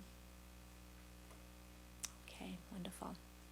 All right, the next one is academic interventions, and this is 1.4, and I'll go ahead and just read the strategy. It comes from 1.2a from the strategic plan to deliver targeted support and interventions for underperforming students, including but not limited to students of poverty, homelessness, and foster youth, in order to narrow the achievement gap. And this is a big section. We have 28 bullets, and it's a big amount of funding as well. So a little over $12 million is assigned to this section, as it should be, right? Because we know if our students are not performing, how do we provide the support for them? It's through the means of interventions. So the predominance of the costs here, as you're reading through, you know, the actions themselves, we are fortunate enough to be able to hire and have specialized teachers. We refer to them as TOSAs, teachers on specialized assignment, and they are all specialized in helping support in various content areas. So they serve as a support for our teachers to give them the training that they need, but also to provide you know, specific interventions as well based on your programs that we've purchased. So obviously a portion of our TOSA's salaries will come directly out of this section. We also have the purchase of any programs that we're utilizing to provide the support. So definitely here would be, you know, iReady comes into play as well, since that would be considered a part of the interventions that we're providing. Any professional development that we provide, so a big part of this will be assigned to our Summer Institute and then throughout the year to ensure that our teachers are receiving the training they need to give the students the supports that they need. Let's see, we also, this will also be a portion assigned to providing additional sections at the middle and high school level to reduce class size, once again for students needing that additional intervention and assistance. Our Algebra 1A and 1B classes, as another example, that was something that we really, you know, informed you of and introduced to you last year, and we were seeing such incredible improvement amongst our students who were taking Algebra 1A that we've continued that this year to 1B. So that will be something we definitely want to continue to offer our students. Let's see, we also are looking at assessment data, at a data management platform. Currently, we have used Forecast 5. The challenge with Forecast 5 is that while it makes the data available, it's not necessarily something we can give to teachers for their use. And so we're considering a new program for next year that really would be accessible to all of our teachers, allow them to progress monitor. It would be instrumental in the SST process as well, which is clearly, it's significantly identified to target students and their specific needs as well. So that would come from there. Our academic support teachers, as you know, you're very familiar with, that we now have one at every single one of our elementary schools, so their salaries comes directly from this section as well. And then let's see, in addition to that, what else am I missing? I said additional sections and EduClimber as well. So that really is the predominance of those salaries. And if you, you know, as you just, you know, go through and browse through the specific actions, you'll see it sort of just repeated throughout. It really is about maintaining the small class sizes, but our ability to provide intervention teachers, particularly at the elementary level, that has, you know, been instrumental in providing supports for our students who are struggling. Question. Yes. How many of these items are new? quite a few of them. I mean, I don't want to say, you know, a number right now. I mean, we could go back to our LCAP from last year to identify exactly how many of them. But I know for sure that the number of actions has increased from our LCAP from last year. But I could get that information for you if you wanted to know. Yeah. That'd be helpful, and also to then know maybe the things that we were doing that We're didn't not move the doing, needle. sure. We can Absolutely. take them off, because Yes. spending time on that wouldn't be helpful. Absolutely correct. Right. Also, a quick question. Can you expand on the dyslexia? Is that dyslexia yes, testing? Thank you for absolutely. Yes, and in fact, Dr. Leone is prepared to speak to both of those, and thank you for reminding me, Mr. Youngblood. I was meant to ask her to do that right at the beginning. So, Dr. Leone, could you talk a little about the early literacy training that we are going to be providing for our teachers? Absolutely. Did you want to put the slides up? The slides on, absolutely, yes. We are prepared, yes. You're going to see slides, and I'm going to read off my notes. And so we know that reading is a core component of literacy. And so with that, it's the ability to read, write, and comprehend written language. And so reading involves, as we know, many cognitive processes, including word recognition, decoding, comprehension, interpretation.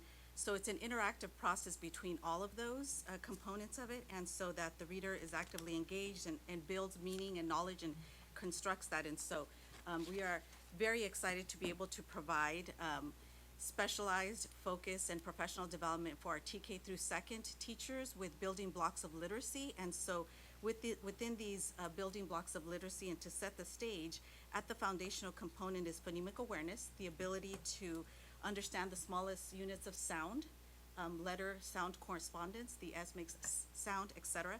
And so then phonics is a way of then teaching that stresses the acquisition of that correspondence, and so that's the next tier. Then you have fluency, the ability to read at an appropriate rate with expression. It moves on into vocabulary, the understanding of words and meaning of words. And then finally, to get to that comprehension phase of it, where you're understanding and making a connection to the text. And so these are the building blocks of literacy. And so what we are very excited about is to be able to provide our teachers with this professional development that's going to allow them to understand the sequential manner in which students learn to read. And so within that, that's the TK through second focus. And then we have, for grades 3 through 5, the phonics intervention. And so phonics intervention is what we provided, in understanding that coming from the pandemic, where we didn't have schooling the way we normally have, to have students before us to be able to teach them those sounds, etc. And so we have seen the trend moving up to 3rd through 5th, where they didn't have the opportunity to have those foundational skills. And so therefore, we're also providing professional development for our teachers in grades 3 through 5, focused on specialized phonics that is specific within grade level appropriate text. And so we're not going to be using kindergarten books for our 4th grade students that are still struggling with phonics. And so maintaining the dignity of a child is we're trying to also remediate some of those skills that they may be missing. And so within that phonics instruction and understanding the building blocks of literacy, is it that students have, you know, concerns with compound words as a part of phonics and word recognition? Is it that they are maybe having issues with long vowels, etc.? And so we're going to get to that level of specificity with a student, and that especially when you are working with a student and assessing them one-on-one, as do our kindergarten teachers, because they have a kindergarten card that addresses all of these components of literacy. They're able to then identify, which is the next slide. So I gave you a really quick summary of the foundations of literacy. And so to your left, you see that those are the components of literacy. And so our kindergarten teachers meet one-on-one with our students, and they're able to provide that assessment to understand where the specific gaps in learning are. And so with that kindergarten card, they're able to identify where the need is and where students might need individualized instruction. And so then they're able to deliver that in a small group setting, as Dr. Adamson referenced before. When you're bringing in the ELD teachers, it allows the opportunity for 2 teachers to be in there, so that 2 teachers are then meeting the needs of students at the very kindergarten level. And so then they're able to use intervention strategies And so the kindergarten card offers a formative and summative tool for our teachers because it's formative in the sense of they give it 3 times a year. So at the beginning of the year, they're able to identify what the needs of students are, mid-year and end of year. And so formative because it's every time that they're doing it, summative because they can compare from the beginning of the year to the end of the year to see where the growth is at. And so when and if through this process, teachers that are able to sit with a child one-on-one are able to see, you know, this, I've provided already small group instruction, the child is still struggling, what do we do? You know, what do we do? The interventions for the 6 to 8 weeks that have been provided maybe didn't give the growth that we needed. And so then, as we know, and I'm not the expert, but dyslexia is a specialized learning disability. It's a specific learning disability, I might say, that is neurological, and it's characterized with difficulties with the inability to accurately or fluently recognize words. It's also associated with poor spelling, decoding abilities become a difficulty, and so it's because of the phonological correspondence that students aren't able to have. So when teachers are meeting with them one-on-one, they're able to see, like, this is a repetitive error that you are making, and despite the intervention, it is not resolving it. And so the screening that happens is through a modality, is through iReady, because all of these components are part of the iReady testing that happens at the primary grades, K through 2nd. And so that is the screening for all students, because all of our students then have to do iReady testing. Absolutely. How many have we identified using iReady that are dyslexic? I don't have that number, but I can certainly get it to you. Have we any? So they do if they go through the student study team process. So once a teacher is, you know, giving the intervention and it's not getting the results, and then they have a concern, they can certainly then call a student study team meeting saying, this is what I've done, it's not made an impact yet. There might be something else that's going on. The psychologist comes into play during that time. They have the classroom teacher psychologist, and they can request an assessment to delve deeper. And even, you know, iReady offers an assessment that can be done that does that deeper dive, as do our psychologists that can provide that. And so that is when the decision is made to do further testing, because what has what has been put into place isn't getting those results. So I just want to add, though, that while iReady does have a screener that could be used for that, the state is still in the process of identifying their agreed-upon screener that would be used across the state at all schools. And so we have not made use of it for all students. Definitely iReady can be utilized to identify red flags, right, for students who have, but we have paused on actually utilizing it until the state comes out with what their recommendation is. And I'd love for Mrs. Gray to be able to speak a little bit more to that. Sure. So there is a Senate bill, 691, that's come out, and it's in the Education Committee right now.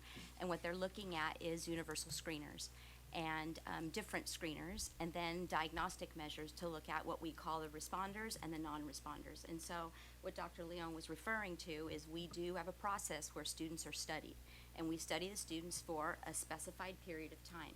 And after that happens, then we make a determination, does this student need an assessment or not? But this happens as a result, I think you both brought it forward, that where you went, the workshop said about 20 to 25%, and that's what the statistics say. What the statistics also say is that when you give intensive, direct, research-based reading instruction based on reading science, that you can really make some great gains when you do those specific things. So what we need to develop, and what we're talking about with general and special education, is coming up with assessments that are quick and what we call probes. And you can look at them as curriculum-based measurements or curriculum-based assessments, and you look at those and then you measure and you progress monitor. And that's what we're looking at now, but the state, in conjunction with what we're doing, is coming up with something too. But the main thing we need to look at is, what are the screeners gonna be? Because they need to be quick. Our teachers are doing this. They don't have all the time in the world to do all these assessments. They have 1-minute probes out there that actually give you good information. The second thing is once that probe happens, there's something called a diagnostic measure. And once you get the diagnostic measure, it kind of digs a little bit deeper and tells you what the issue may be. Is it a fluency issue? They actually have tests that look at what we call nonsense word fluency. So you get a word that's not a real word and see if students can actually sound it out. And that gives us lots of information as we diagnose and diagnose deeper. So then we give an intervention and then we test it. Then you get to the very, very last, which is this student actually a student that would qualify for special education? And so what we know is we don't want to put 25% of our students in special education. That's not necessarily the answer. And so what we want to do is, I'm just going to explain just ever so slightly what the process is for special education. So dyslexia is not an area of eligibility. It falls under one of the 13 categories, which is called a specific learning disability. And just to let you know, we've increased from 21.4% to 36.4% over the last year.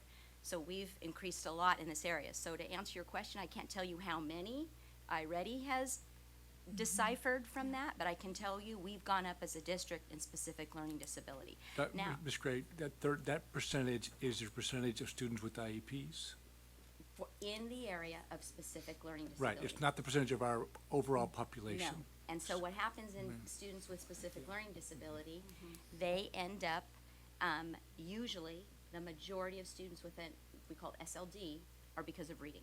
That's the majority of why students get in there. So what we want to do as we work together is, what can we do first? What can we look at first prior to eligibility? There's got to be more we can do. So we're looking at that now to determine, because really special education with the current model we have, it's called a discrepancy model, and you've probably heard of this before. You have to wait till there's a large discrepancy between what your measured intellect is and your academic ability. And we have to wait and wait and wait until there's this, huge gap, 1.5 standard deviations, and they call it the wait to fail model, and then they end up getting into special ed. That's not a great model. The research says early intervention is what works. So catch it early, figure out what we can do, and start this process of progress monitoring.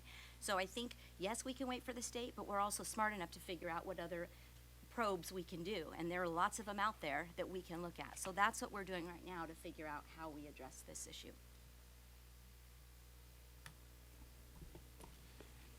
And if we happen to recognize some of these probes, would they be able to be tied in on this money in which we're talking about? Absolutely, absolutely. We're looking at them now, and there are some that you can get online. They're called CBMs, curriculum-based measurements, curriculum-based assessments, and lots of districts, have them and are using them. I just wanted to say I'm really excited that we're working so hard for early intervention, since I do have a dyslexic son and husband. And, we didn't get help until like the 3rd grade, and we went right into IEPs because the gap, it's to fail. And, we need those early interventions, because what he did to catch up was intense phonics. And I think it's just really important that we catch those kids early before it gets to that point. And I have a couple other questions if we're done with the dyslexia intervention talk. Anyone? Okay. I think it's just, sitting here at the table, like, you have a dyslexic son, he has a dyslexic son. I think it's so common that it's not being identified. I think it's a common thing and we're not identifying it, so I think it's super important. I agree with you, Marilyn. Thanks. Okay, in here also, in the interventions, it said expand the ACES program to transitional kindergarten students, and I was wondering if you could explain what that is going to look like. Dr. Lopez. So currently at our Title I elementary schools, we do not have a before and after school program for our TK and kinder students. So this year, we were able to pilot one at Ruby Drive. And our goal is to expand that so we can provide that care to our families in those areas. That's fantastic. Thank you for that. We've struggled with some of the families that we serve, and they hop around a lot to different places because of childcare available at some locations and not at the other. So that's great to hear. Thank you. So, are you saying that at Ruby they'll have early and after TK We assistant? piloted this year. Oh. It's a success. So the answer is yes to that we were able to provide the before and after school for TK and kinder. Mm-hmm. And so we're looking at our 3 other schools for the following new year coming up. To be Okay. able to And do you know provide what those schools you're services. targeting? I would imagine Yes, Melrose. it's Melrose, Rio Vista, and Topaz. Okay, perfect. I'm excited to see this. We're excited as well, and so are the families in the community. Okay, and then I have one more last question in this section. It also says here that we're gonna create a digital resource hub for parents, and I was just curious what is that? Great question, and we'd love to share. Dr. Spessard. So we've talked to several parents, especially through our DLAC, and what we're hearing is that parents want to have access to the tools. Let me just take this over here. Parents want to have access to the tools to support their kids at home. And so we break it up into the 3 tiers of our multi-tiered systems of support. And so what we have begun to do is start to have conversations around what that platform will look like. We're leaning towards having it be one of our web pages, but installing a feature similar to like a chat bot. So a parent could go in, they could list their concern, and then they could be tied to resources to support their children, whether it was an academic strand, behavior, and so forth. So that is the hope that our assessment team, working with our principals, resource specialists, all in the name of early intervention and supporting our students, can have that easy access to tools. I like the idea of putting tools into parents' hands, so that's great. Excited to see how this comes to be. Wonderful. Any other questions on? Couple more. interventions? In this section, it mentioned something about community of practice. Can you elaborate on that, please? That's another Dr. Spessard one. Thank you, Shelley. All right, so as I'm sure you're aware, we have our schools that are receiving additional support, targeted support, and there's been 16 that are identified, and I think we have a board memo coming to you this week in regards to that. So in working with the county, what they've seen as a great model is community of practice. So you're bringing in parents from other industry, you're bringing in your CTE partners, and everybody comes to the table for the common purpose of supporting students. And so our goal is to look at those themes, one being chronic absenteeism, and the other we're seeing both chronic absenteeism, our English learner progress. How do we bring a variety of partners to the table to make decision making and not just do that internally? And so that is the goal of that community of practice, working closely with Richard on that one. Awesome, thank you. Also, is Gear Up students, does that also fall in that category? I saw something on there. Yes, Gear Up. I'm so glad you mentioned that one as well. And I wonder if Mrs. Aguilar, if you'd like to speak a little to the Gear Up program. We offer at both the middle and high school schools. Yes, we do offer Gear Up as an elective, an intervention elective for students at both the middle and high school level. I'm, of course, more familiar with the high school level, but it's a course that provides academic intervention in small group environment for students who are identified as needing that extra support. It's also an opportunity for students to work in other classes, to get support from the teacher. It's a kind of a place to belong and to connect to the school for students who have challenges with connecting to school. And oftentimes we'll have students who enter in Gear Up as an intervention, and when they get back on their feet, they push into AVID as a way to continue that small group support with more supports like tutoring and touring colleges and really looking at what their future is going to be. And if I could also add, at the middle school level, I know there's a partnership between the teacher and the school counselor. Oftentimes, there's a weekly intervention where they'll run co-lead kind of a group together. There's lots of intervention. Kids have opportunity to talk about any number of topics that are of interest to them or that they may be struggling with, but there is a counseling component to it as well. Thank you, Richard. Awesome. Okay, so that's middle school and high school. Yes. Okay, thank you. Right. Any other questions on interventions? All right, that's a big section, and as I said, it should be. All right, we'll move on then to 1.6, and no, I'm sorry, 1.5, and this is access and inclusion. I'm going to go ahead and just read the strategy. It's 1.2b, to develop cultural competence and eliminate barriers as a means of building awareness regarding practices and tools that promote inclusion, adjust automatic patterns of thinking, and encourage a targeted focus on improving achievement and engagement amongst our underperforming student groups. And so there are, 6 specific actions that are listed, and because they are so very unique, I'm just going to go ahead and give, a quick nod to each one.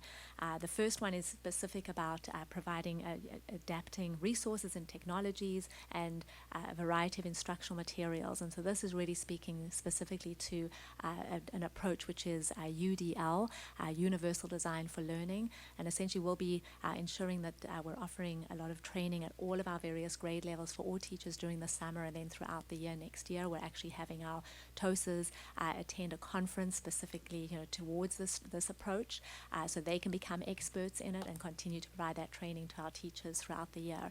But it's the intent of it is to encourage teachers to present material in multiple ways.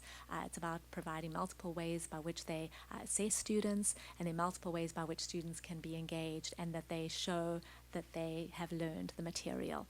So that's a big one, and really it aligns with access and inclusion because it's ensuring that all of our students, no matter what their ability and understanding level, their language level, that we are giving them access to the curriculum so that they can be successful. The second one, to continue implementing hiring practices that reflect a diverse staff. This, very much closely aligns to our Teacher Pathways program because that is specifically to our own students. And what we find is very many of them, when they do, go on to coming back to do student teaching, they tend to, come back to PYL. So in a sense, we're really honing and utilizing and developing our own students to come back to become teachers. Develop potential models for integrated and ethnic studies graduation requirement. You all know that for our graduating class of 2930, that will become a requirement for all of our students. You also know that we have had a very successful implementation year of our multicultural studies program this year, and so we're utilizing that, and under Mrs. Aguilar's direction, and our administrators bringing together those teachers who are teaching that course this year to really refine and really look at what has been successful and what adjustments they want to make. But ultimately we've got to identify how we're going to embed that coursework into making it an actual graduation requirement. So really looking at ways by which we'll meet that requirement. The next one, facilitate an advisory group. That is our access and inclusion group that meets once a month under Dr. Spessard's direction. And so really being able to bring together teachers and parents, community members who, really have that focus of ensuring that we are, keeping the access of all of our students at the forefront. A big part of that too is also our Close the Gap committee. I think we've referenced that several times in some of our presentations, and that is a group of principals that we bring together, 13 in total in fact, and they meet once a month under Dr. Spessard and Mrs. Gray's direction, and really that's all intended in their purpose is looking at data, looking at ways that we can close the gap with specific, amongst our student groups who are struggling, and ensuring that they're taking some of those best practices, that information, bringing it back to the rest of our principal group to ensure that we are focusing on what teaching strategies that we're using across the board, across all grade levels, that we're ultimately being able to bring about change. And again, access and inclusion. And then really those last two, facilitate inclusion activities to promote a safe and supportive environment. That aligns very much to what Mrs. Gray presented at our last board meeting, specifically referencing our inclusion resolution, but so many of the co-teaching, modules and approaches that we're utilizing to really bring about that whole, concept of special ed students being, included in the general education environment, and all of the approaches we're doing, starting from, our earliest learners. And then really the last one, to explore opportunities to provide socioeconomically disadvantaged students with access and opportunities to support their participation in being successful. And I would love for Mrs. Aguilar to maybe speak to a little bit about the committee that was formed this year with that focus, and just maybe some of the highlights and work that's come out of that as a result. Thank you. Yes, as you saw brought to the board, the School Connected Organizations Board Policy that we've done a couple readings of. That was the start of the work where we're really looking at across the district access to our programs for students. And I know a lot of it's come in conversations we've had with the board and wanting to know how much students are paying to be a part of these programs. And so we're looking at it in a variety of ways, including the support the district provides to sites for coaches, which then reduces the impact on boosters, which then reduces the impact on student costs. So that's some of the work we're doing in relation to booster clubs. And then our next phase is to look at ways we can support specific students who are still struggling to participate and are excluded from these activities. And so, we're just beginning the work. The start was with the booster clubs, and that support, we're looking forward to being able to provide that next year with the goal of really exploring the other ways to make it more equitable for our students across the district to participate in whatever activities they want to participate in. Thank you, Mrs. Aguilar. Sure. Any questions on that action? I just wanted to know, under the strategies thing, where it says, UIL USD strategy 1.2B, what is adjust automatic patterns of thinking? I think that definitely has a little bit to do with bias, perhaps, right? And I think this is the way that the actual strategy was crafted, right? When we put together our actual plan itself, but essentially, I think it's about really being able to break open individuals, whether it's educators or community members, even students, right? Our automatic approaches or thoughts, right? That we come to that come to mind. But I think there is a component of that, right? That the bias, could be brought into that.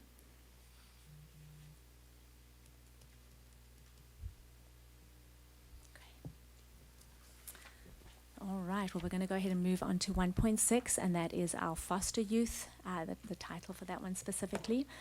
This is strategy 1.2C, our identified need. You'll recall that we did identify our foster youth as one of the student groups that we are needing to focus on.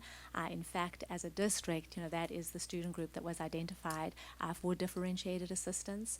And so we actually have a district team who is working very closely with the county and other districts throughout Orange County. They come together regularly as a means of focusing on our foster youth student group and how we can implement additional supports to ensure their success. And so really there are 6 bullets that are identified here. A big piece of the funding that we've dedicated is specific to providing the school sites, and I'd love for Mr. McAlinden to maybe speak a little bit more to that. Sure, happy to do that. And as Dr. Adamson mentioned, this is a group of students that really requires a very targeted support system for them, given their unique needs.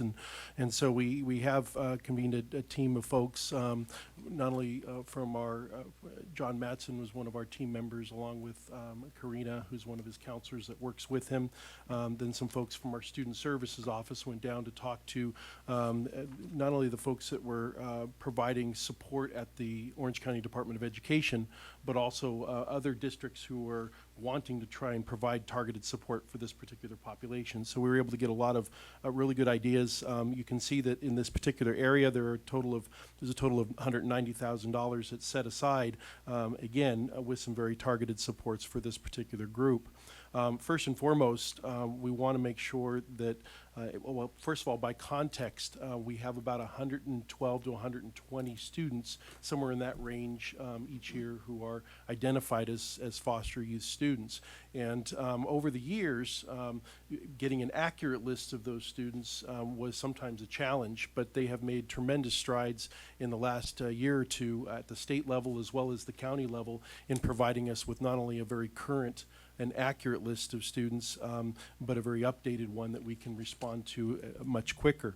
And those lists have been provided to all of the school sites with the idea of making sure that they're aware of who that specific population of students are. Currently at our elementary level, it's almost an even split between elementary and secondary. We have about, I think, 52 or 53 students at the elementary level. The rest are at the middle and high school.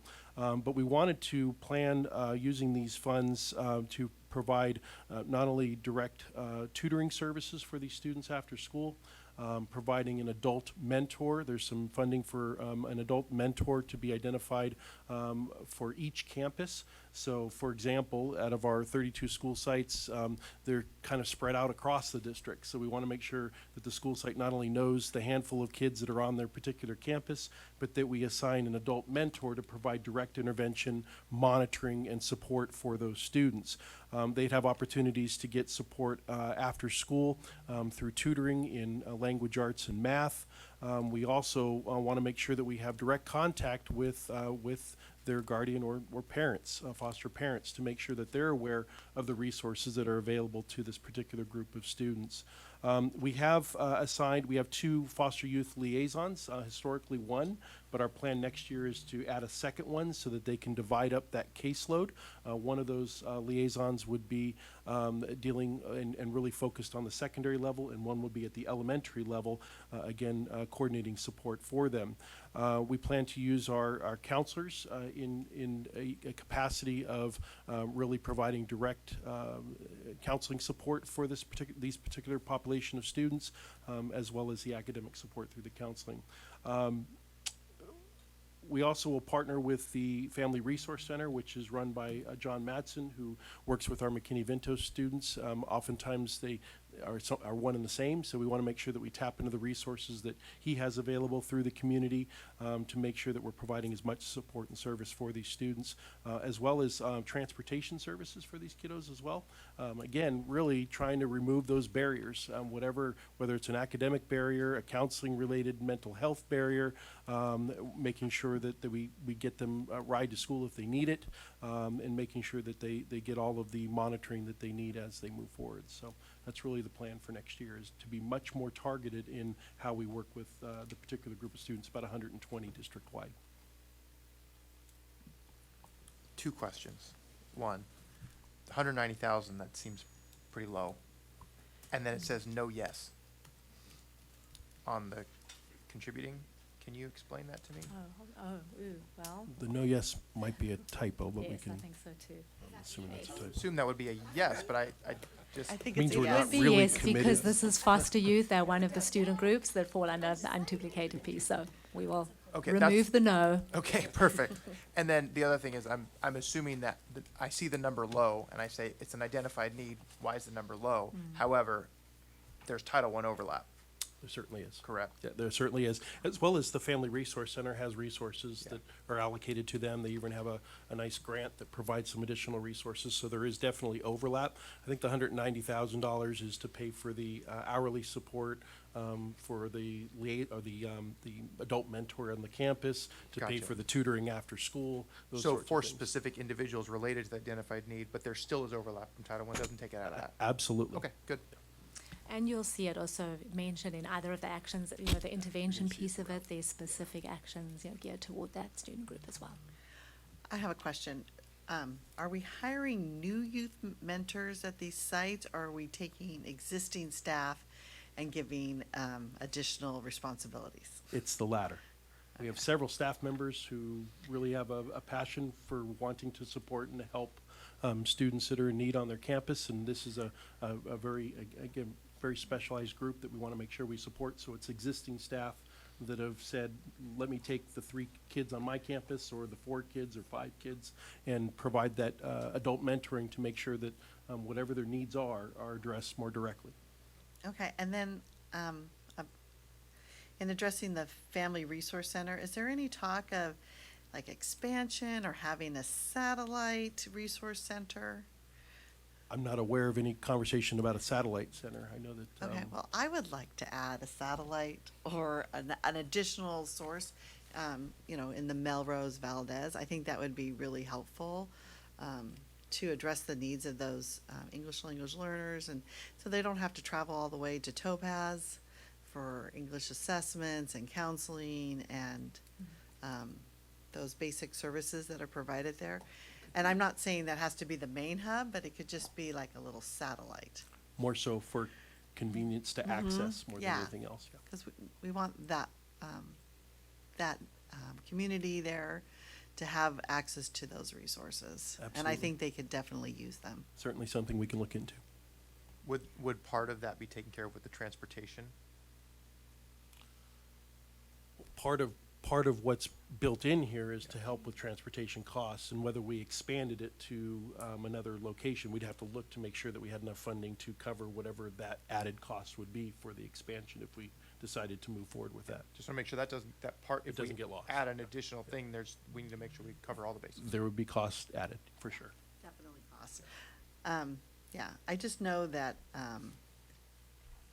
if it's convenient, people will utilize it instead of having to manage the transportation issue and, you know, having to ask for transportation and things like that. I wanted to make it, you know, really, user-friendly. Well, we certainly have a great model for it as it exists now over at Topaz. So I know several of our board members have had an opportunity to go see it firsthand and have seen what's offered, and certainly have a great model for that and great leadership over there, making sure that those services are provided. Thank you. All right, any other questions for foster youth before we move on? All right, thank you. We're going to move on to 1.7, and this is specific to our homeless student group. And so you'll see there's a lot of piggyback in very, you know, similar supports that we provide to this particular group of students. The funding here is very much targeted towards our McKinney-Vento program, which is a program that is also run by John Matson. He serves at our Family Resource Center, and it really is about the funding for that is geared towards providing resources for our students who are considered homeless. So it could be a matter of, you know, supplies, school supplies, even clothing, you know, food, but in addition to that, just, you know, resources for those students to ensure they, you know, have additional support to access the curriculum and be successful. A big part of that does go towards, yes, helping offset the costs of our Family Resource Center.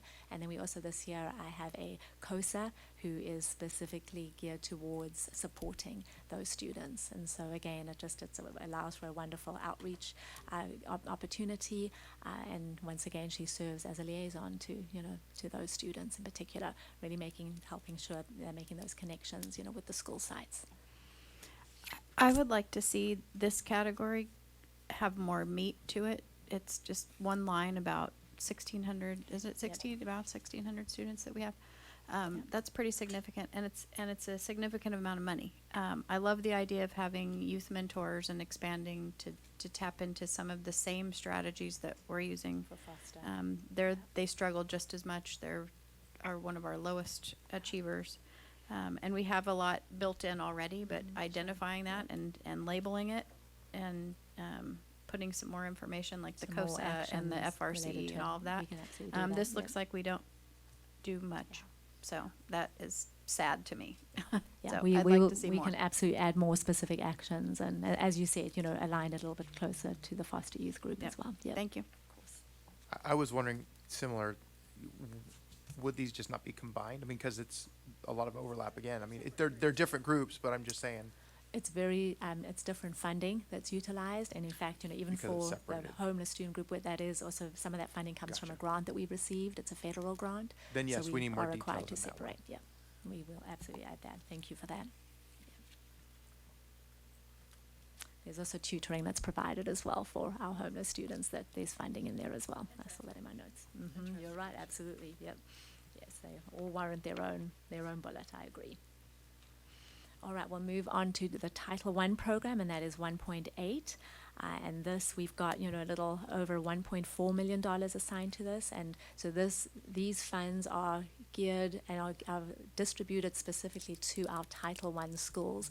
And it's all based on their population, obviously, and then, of course, their number of students who qualify, you know, for Title I funding. So the actual strategy itself is to implement supports to meet the needs of low-income foster youth and at-risk students to ensure a fair, equal, and significant opportunity through evidence-based educational strategies that close the achievement gaps and enable students to meet the state's challenging academic standards. And so really, we distribute the funds directly to each of our Title I schools, and we have a total of 9, that's K through 12. And then really the schools themselves have the ability to identify, based on their student needs, you know, how they will spend those funds, and they are required to include that funding in their school plans that they submit each year. but the predominance of those funds go towards, we hire Title I instructional coaches at each of our elementary schools. So the salary, we provide at the district level 50% of the salaries. The other 50% comes out of these funds.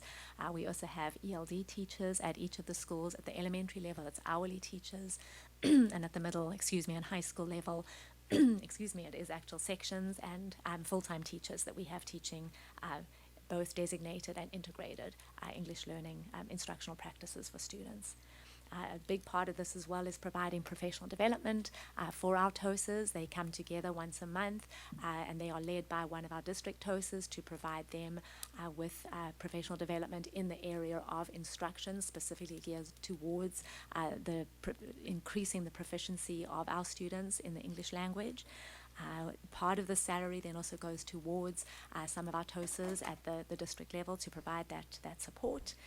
And then a big part of Title I funding is parent engagement. And so it really is about, at each of our schools, they have regular opportunities for parent education, for meetings where parents get to come in and learn more about what their students are learning and how they can support their students at home. So that really is a big part of it, and we really rely on, particularly for our Title I schools, that funding each year. So that gives a little bit of a summary. Any questions based on those 6 actions in this area?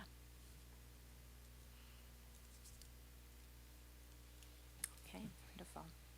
All right, just sort of piggybacking off that a little bit then, we have 1.9, and this is specific to our English learners, and this once again is a big amount of money. It's 5.3 million, I give or take a little bit above that, and we have 18 actions geared specifically towards our English learners. And you'll recall, as we were looking at our ELA data and our math data, that our English learner student group was called out in both areas, and so we know that this is absolutely an area of need. And so, we have assigned specific actions and funding. A big part of, just to give a little bit of a summary of where those funds go. So number one, we have a supplemental curriculum that is given, that is that our teachers use to provide to our students who are English learners to ensure that they are receiving the instruction that they need, right, to become more proficient in the area of English learners, of English. We are required by the state to provide what is referred to as integrated and designated English instruction. And so the integrated is really instruction that our teachers receive instruction in, and it's strategies that they are required to give to students within their regular classroom. And then designated is when students are actually pulled out by our English, our ELD teachers, and so that is given in a more of a small group setting where students are given that targeted instruction based on their specific level of proficiency in the English language. So that would be one. I think a big part here is the hiring, the salary of our ELD teachers that we have at every one of our school sites. In addition to that, the LCAP, which is our English Language Proficiency State Assessment, that every student, once they're identified as an English learner, they're required to take the initial LPAC. So that's taken at the beginning of the year to identify what their level of proficiency is. And then every year, between the months of February and April, they have to take the summative LPAC, and that really helps identify the growth that they're making. And we receive those results every year. We're required to report that. We're required to ensure that students are, that teachers are aware of what those scores are, and so they're obviously ensuring that students are receiving the intervention and support they need in the classroom. And of course, our ELD teachers are highly involved in that, and they'll basically adjust the instruction that students are receiving based on the growth that they're making. So that's a big piece. The administration of those LPAC tests, it requires, it runs over a period of 2 months, and we hire substitutes who actually go out to the school sites to administer that testing. So that's a big portion of the funding. Obviously, we have our TOSAs at the district level who provide professional development to all of our teachers in the area of ELD instruction. So there's a big portion there that's covered. I referred earlier to the Title I instructional coaches and our ELD teachers. 50% of that funding is covered by the Title I site funds. And so the additional funding is covered obviously by the district, and so we utilize some of that funding to cover offset the salaries for those for that teaching staff as well. We are required, as we are tracking the growth of our students in the area of English proficiency. We have an online program called Elevate that helps track and progress monitor our students' growth, and so we use some of that funding to purchase that platform. And then obviously a big portion of this is professional development, and so again you'll see throughout our summer institute and then professional development we provide to all of our teachers throughout the year. Whether they are English learned, ELD teachers or not, they are required to be proficient in the strategies needed to, ensure these students are being successful.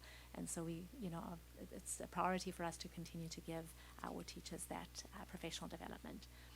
So that's a big piece there. And then obviously our director of ELD who oversees the program, a portion of the salary for that role comes out of this section as well. And then even just our ability to lower the class sizes at the middle and high school, so providing for additional sections to allow for that to occur. So once again, for students to receive more targeted instruction is critical there as well. Parent engagement is a big one here, just as I refer to that in the Title I section, just for our ability for us to be able to provide parent education and a means by which we can really help work with our families to provide that support for their students at home as well is critical. So I know there are quite a few, there are 18 actions total there, and I think that gives sort of an overarching summary of the predominance of where that funding is assigned. Are there any questions to this particular section? The English Language Master Plan, Yes. have we finished developing that? And if so, when are we going to see it? We have not yet, but I would love for Dr. Spessar to speak to where we are in the process of it. Hello. So we are in the process of gathering input. One of the things that when our director had left, I jumped in to help support. So we've done the components of going through the self-reflection tool, making sure that we're aligning our plan with the ELD roadmap. We've held focus groups. We've also done surveys with teachers, our English language learner parents. We are consolidating all that information. We recently met with all of our principals for them to self-reflect on where they are in the rubric under the 4 pillars. So we have about 67 pages of documentation, but again, are making sure that we've heard the community, that we are designing a 3-year plan that will be able to move the needle, because we see that this is an area that we need to have, strategic focus on. So that's where we're at with that right now. Do you think it's going to be ready for the fall or more like mid-year? It kind of depends when we hire our director, I guess. Well, it can be ready. The question is the input, right? So that's something that we'll just need to get input on from Dr. Matthews on when that is presented. We have all the information, all the data. We've gone through every single pillar. We've gone through the entire Department of Ed for USA's criteria. We've crossed that, gone through every piece of the playbook. The question is, do we want, that individual, when the board makes that determination to weigh in before bringing it to you, or would you like us to bring forward? And so we'll go with the direction we get from Dr. Matthews on that. Okay. Next question. I just want to make sure that we are providing professional development, because we talk about middle school in here, but I want to make sure we're providing professional development for English language learners in core classes for high school as well, because we do have English language learners at all levels, and I want to make sure that high school teachers, in a math or a science class are also having those opportunities. And we absolutely do, that is a priority for us to ensure it's given to teachers at all grade levels and in all content areas as well. I need to look into why we were specifically targeted middle school, and we may just want to go ahead and add all grades into that particular action as well. Okay. Yeah, I thought so, right, in one of the others. Yeah. Okay, and then one last question. it says here, monitor the progress of ELs and long-term English language learners in core content areas and provide interventions as appropriate. I just wanted to learn more about how that's gonna take place and like what interventions are you seeing, et cetera. Did you want me to respond Yes, to go that? ahead, please, Okay, Dr. so Spacer, part of yeah. our requirement is to monitor our English learners as well as our students that are reclassified English proficient for 4 years. And so that is done through our program called Elevation. And so it's a digital tool where at any point that child's, that student's teachers, subject specific and secondary, but elementary teachers can go in. They'll be able to have all the measurements in one place of all the data we've collected, so writing assessments, LPAC scores and so forth, and then they have portions that they complete, and we get that information from them. So they are consistently making sure that we're addressing the ELD standards for those students, and that's done through that program. As far as the interventions and supports, that's through our multi-tiered system of support. And so through that process, we are consistently looking at students. If a teacher has some concerns, they try pre-referral interventions. If that doesn't work, then it comes to the student study team, where the team will come together and look at the areas that the student is struggling in. We'll provide some interventions, we'll progress monitor to see if those interventions are effective. If not, we come back to the table. And again, that team will come together. But we are really working diligently on making sure that we are monitoring the ELD standards. And so that's definitely an area of growth for us. So our goal is 4 years to reclassification, is that correct? So I'd say that we are making a determination on reclassification. You'd like to see 3 to 4 years, but there's a lot of mitigating circumstances. One, we're getting several students that are influxing into our high school campuses that are newcomers. We recently just got a large group from, I think it was Venezuela or Colombia. So in those cases, right, it's very different than students coming in newcomers in the younger grades. And so while we like to have a target, we have to be student specific. So we don't have a specific number. We do try to target, but we know in the development of language acquisition, it does take 5 to 7 years, right? But we always want to push to get reclassification so they have more opportunity. And so the real goal is to make sure students reclassify before they matriculate to middle school. But every student, different circumstances. Every student is definitely different, thank you. Yes, you got it. Thank you, Dr. Spacer, on great questions. Ms. One more Anderson. question. Yeah, of course, please. And I'm sure you mentioned it, but the acronym for DLAC and ELAC again? Oh, goodness, now you've caught me on act. It's a District English Language Advisory Advisory Committee. And Thank you, ELAC yes. is the site-specific, DLAC's the district one, and so all the representatives come to us once a month, follow Robert's rules, and they're very important in our school plan for student achievement, as well as the LCAP. So they definitely sign off on all of that. So those are the representatives that come together for the larger meeting every month. Yeah, perfect. All right, any other questions before we move on?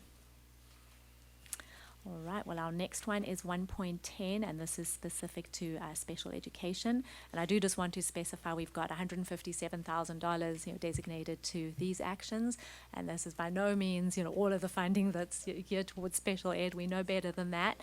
In fact, Mrs. Gray really has to submit, all of the special ed funding goes into its own separate plan. It's, if you will, a special ed LCAP, right? And so all of that is included in there. But this funding is very specifically geared towards ability for us to bring together general ed teachers and special ed teachers to collaborate. It's assigned to helping develop our co-teaching model, which I'll have Mrs. Gray speak to a little bit, but also provide for specialists to provide supports for our students with autism, and then even our behavior specialists as well. Would you like to share a little more, Mrs. Gray?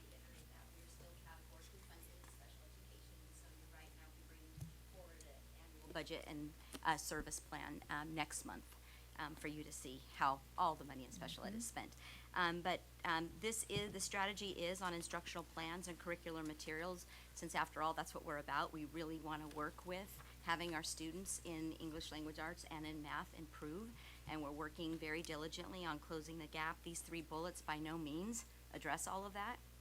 But we are looking at the educational placement of our students in elementary and middle, and seeing what kinds of contributory factors are leading to maybe us making the decision early on to put students on what's called a certificate of completion track versus a diploma track. As we know, if our graduation rate is, goes down, if our students are on a certificate of completion track, they're not graduating, and we know the outcomes for students who don't get a diploma are not very promising.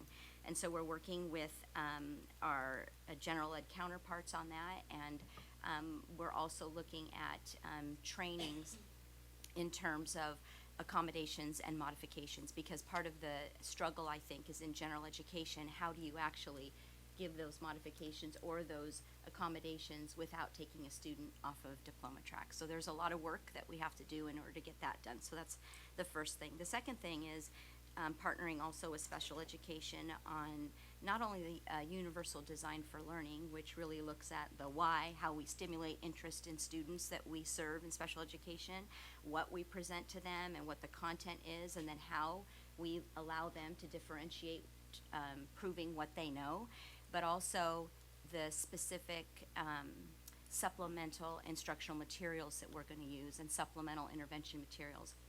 So we talked a little bit about multisensory approaches to reading. So we're working very, very hard with our special educators on, you know, if we do have a student that's identified with a reading disability, we got to hit that really hard and really soon with intensive frequency, lots of intensity and duration. And so some of the things that we're looking at is training in things like what's called Orton-Gillingham approach. We have the Sonde approach. We have the Spire approach. And this summer we're doing some intensive training only on, you know, we keep talking about what are we going to focus on. I'm like, one thing, which is reading.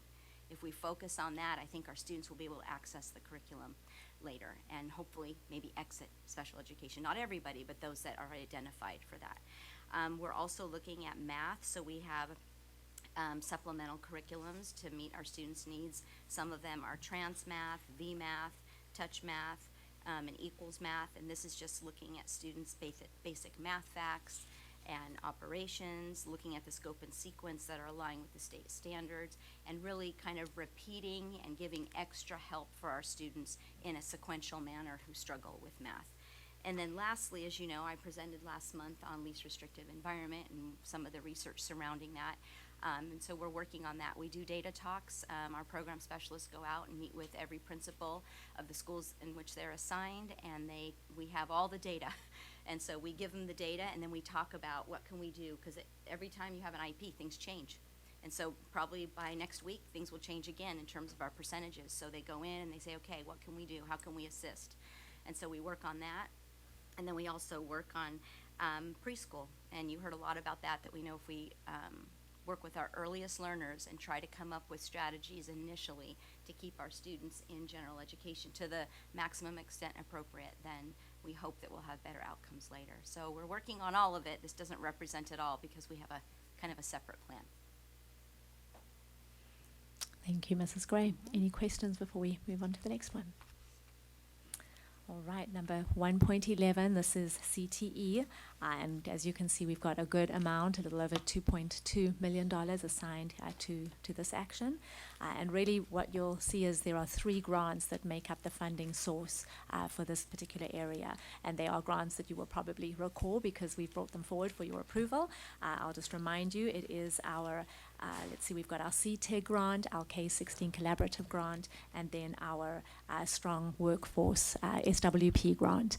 And essentially the funding from that goes towards covering and hiring 2 COSAs, counselors on special assignment, who work towards with all of our CTE teachers and ensuring that, yes, we are ensuring access to as many students as possible to the various courses, but also that students are completing, right? It's essentially a 3-year course, and our goal is always to see them, complete a full 3 years of them. In addition to that, it really is about hiring and providing additional career technical technicians at each of the school sites. But I'd love for Mrs. Aguilar to go ahead and speak a little bit more to the more specifics about it and what we have in store. Well, I think we all like to talk about CTE, and I couldn't be more proud of the programs we have here and the team that we have in place to work on just refining and expanding what we do offer. As Dr. Adamson mentioned, a lot of this allocation goes to supporting the programs, the staffing of some of our programs that we have, coordinating events, professional development and resources. We're able to support a lot of our programs on their field trips and competitions. For example, on Thursday, we have Yorba High School and Valencia High School going to compete in Sacramento for Future Business Leaders of America. Esperanza's Health Occupations Students of America will be going to Dallas for nationals this summer. And so we're able to support a lot of those programs to take the costs out of the pockets of students who participate in our CTE programs. And because of those grants, Dr. Adamson mentioned, we have the ability to do that. We're able to provide, capital outlay and materials and things for the programs to keep them state of the art. Something like Aztec Engineering and Manufacturing, sometimes the tools that we're using become out of date and there's new things that are available. So we're able to push in and provide what the sites need to keep their programs on the cutting edge. And I think what else? We're, as I mentioned, Future Business Leaders of America and HOSA, those are two career technical student organizations. Those are nationwide organizations. And what we're looking at now is all of the nationwide CTSOs are available and how we can incorporate some more of those into the programs that we're already offering. So that's something we'll be spending time on next year. And then we've also talked here a lot about expanding work-based learning opportunities, and that was the main focus of the K-16 collaborative grant. And so one of our counselors on special assignment is a part of the collaborative at the county where they're working on the rolling out of those initiatives, and we're starting to develop those partnerships.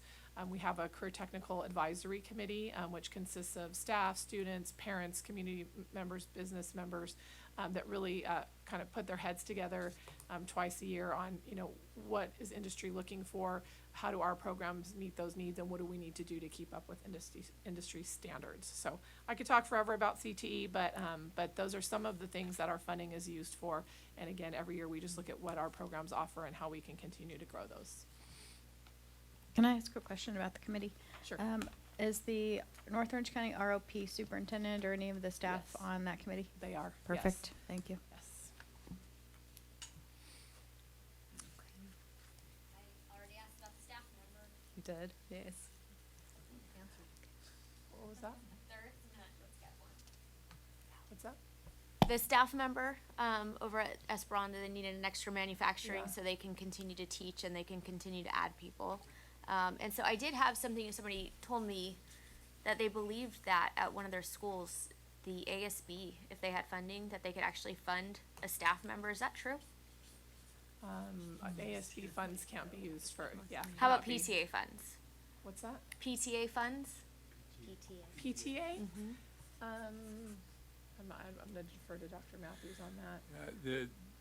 We could receive a donation that the board could decide to use that, I believe, but only the district can fund a staff. That was kind of the talk, was how do you, if the parents see the need and the school sees the need, but the district's not going to staff, is there a way for them to be able to staff their own people? And so that was the question, can you go through ASB, can you go through PTA to actually staff that position so the kids have more opportunities? Yeah, because the question always is it's not a word, but the ongoingness of it, right? Because you need to, if you're gonna do it, then and if it's gonna work, we need to find some way to do that. I think the question you're asking, I may be wrong about this, but it's about funding extra staff member, but it's also about funding extra facilities. Because I believe that facilities use 6 periods a day. And so if we're gonna expand the program, we would need to provide the facilities for that too. And you're right, it's a super popular program. And so, I think to do that it'd be, I think it's an exploration question, but every time I go into that class, I'm blown away. It's wonderful and kids love it. We know it's highly sought after. But if I can clarify just a couple things. One is there's 1.5 teachers. There's an additional engineering teacher that was added a few years ago to accommodate the growing needs of students who want to take that class. And I know that Nancy and I sit down and look at all of the course requests every year for all of the every class, but including the electives, and make sure we can meet the needs of all the students that want to take it. So I'm not aware of students being turned away, but we do have all the course requests for the students, and that's why that additional teacher was added, was because it did grow beyond one teacher. Now there's 1.5 teachers for the program, but something we can always look at. I mean, we have CTE funding, so it isn't a matter of not having the funding. So we're always monitoring what the requests are for that program and those courses. Okay, So because when I was there a couple months ago, that was the request of Wallace, was that he needs another teacher. And he said that he can't teach, you know, all the there's like multiple classes, and he said Yeah. he can't teach all of it. Yeah, because, you know, he's like, he Yeah. has pretty much 7 periods, and so, you know, because he has advanced, he has this, so he needs somebody else, like, you know, if you do beginners, then he does, or whatever. I mean, that's what he told me, so. Yeah, I'd like to talk more with Mr. Giles about that. We do have Mr. DeRocher there too, who teaches the intro to engineering sections to sort of lighten that load. But yeah, if there's a need, we would definitely love to talk about it. And Nancy and I have looked at the numbers of requests. Sometimes it, just if I could add from the ROP perspective, it's challenging to get people that are skilled in those kind of roles that will come and take the pay that we provide at a school, so they can make more when they're offsite. So it sometimes is really hard to find that right person. Yeah, exactly. Who likes to hang out with kids?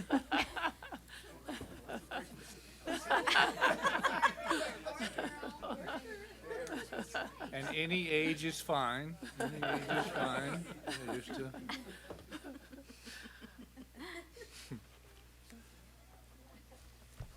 Well, thank you for that added information, Mrs. Aguilar. That's great. And we're moving on to the last one in Focus Area 1.0, and this is 1.12, and it's graduation and college and career readiness. We've got a little over $64 designated to this area.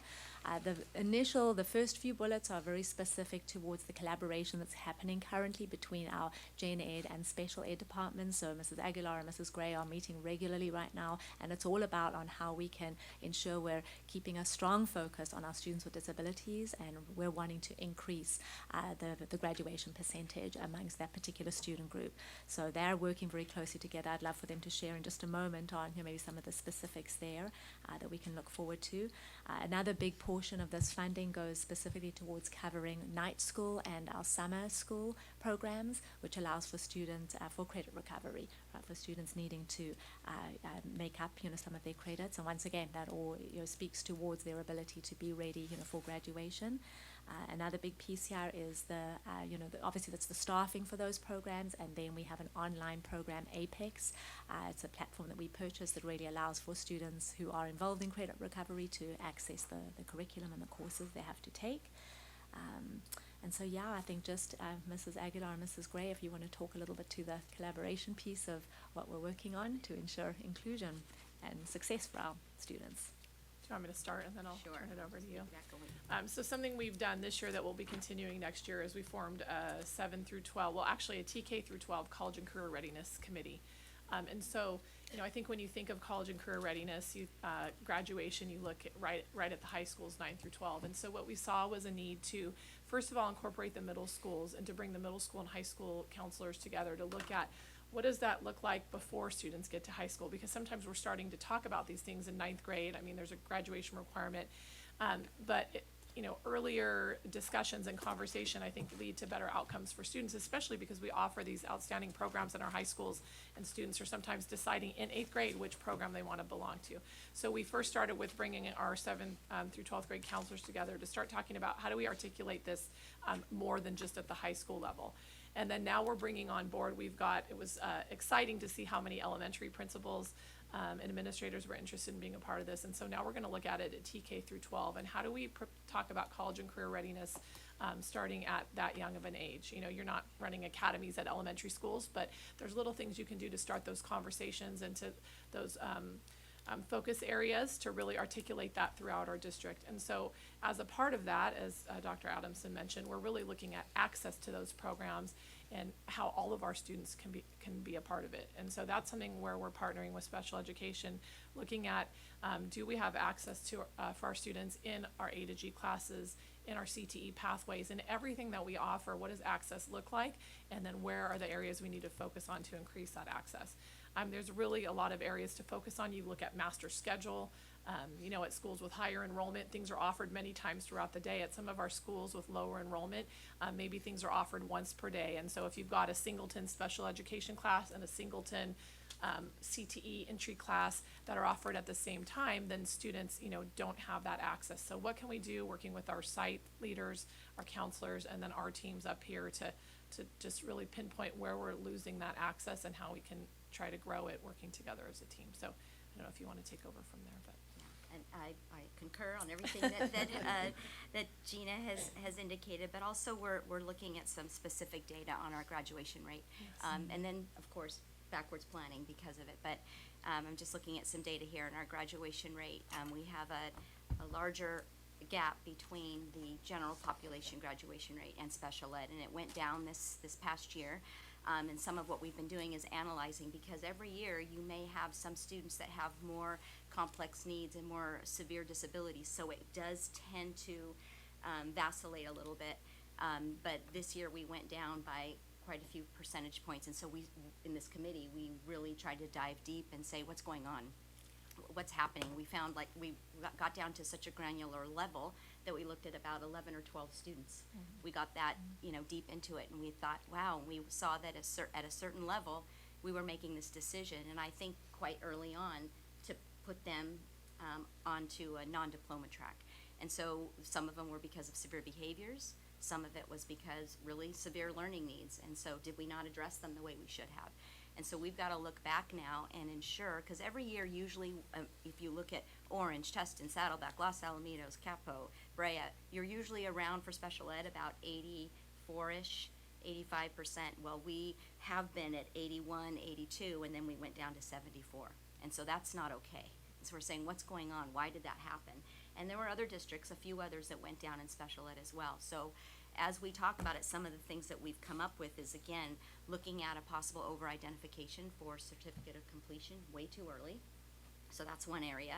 And then really training our staff on who qualifies for that. What does that look like? When we make that decision, when do you make a decision like that? And have we tried enough things prior to that?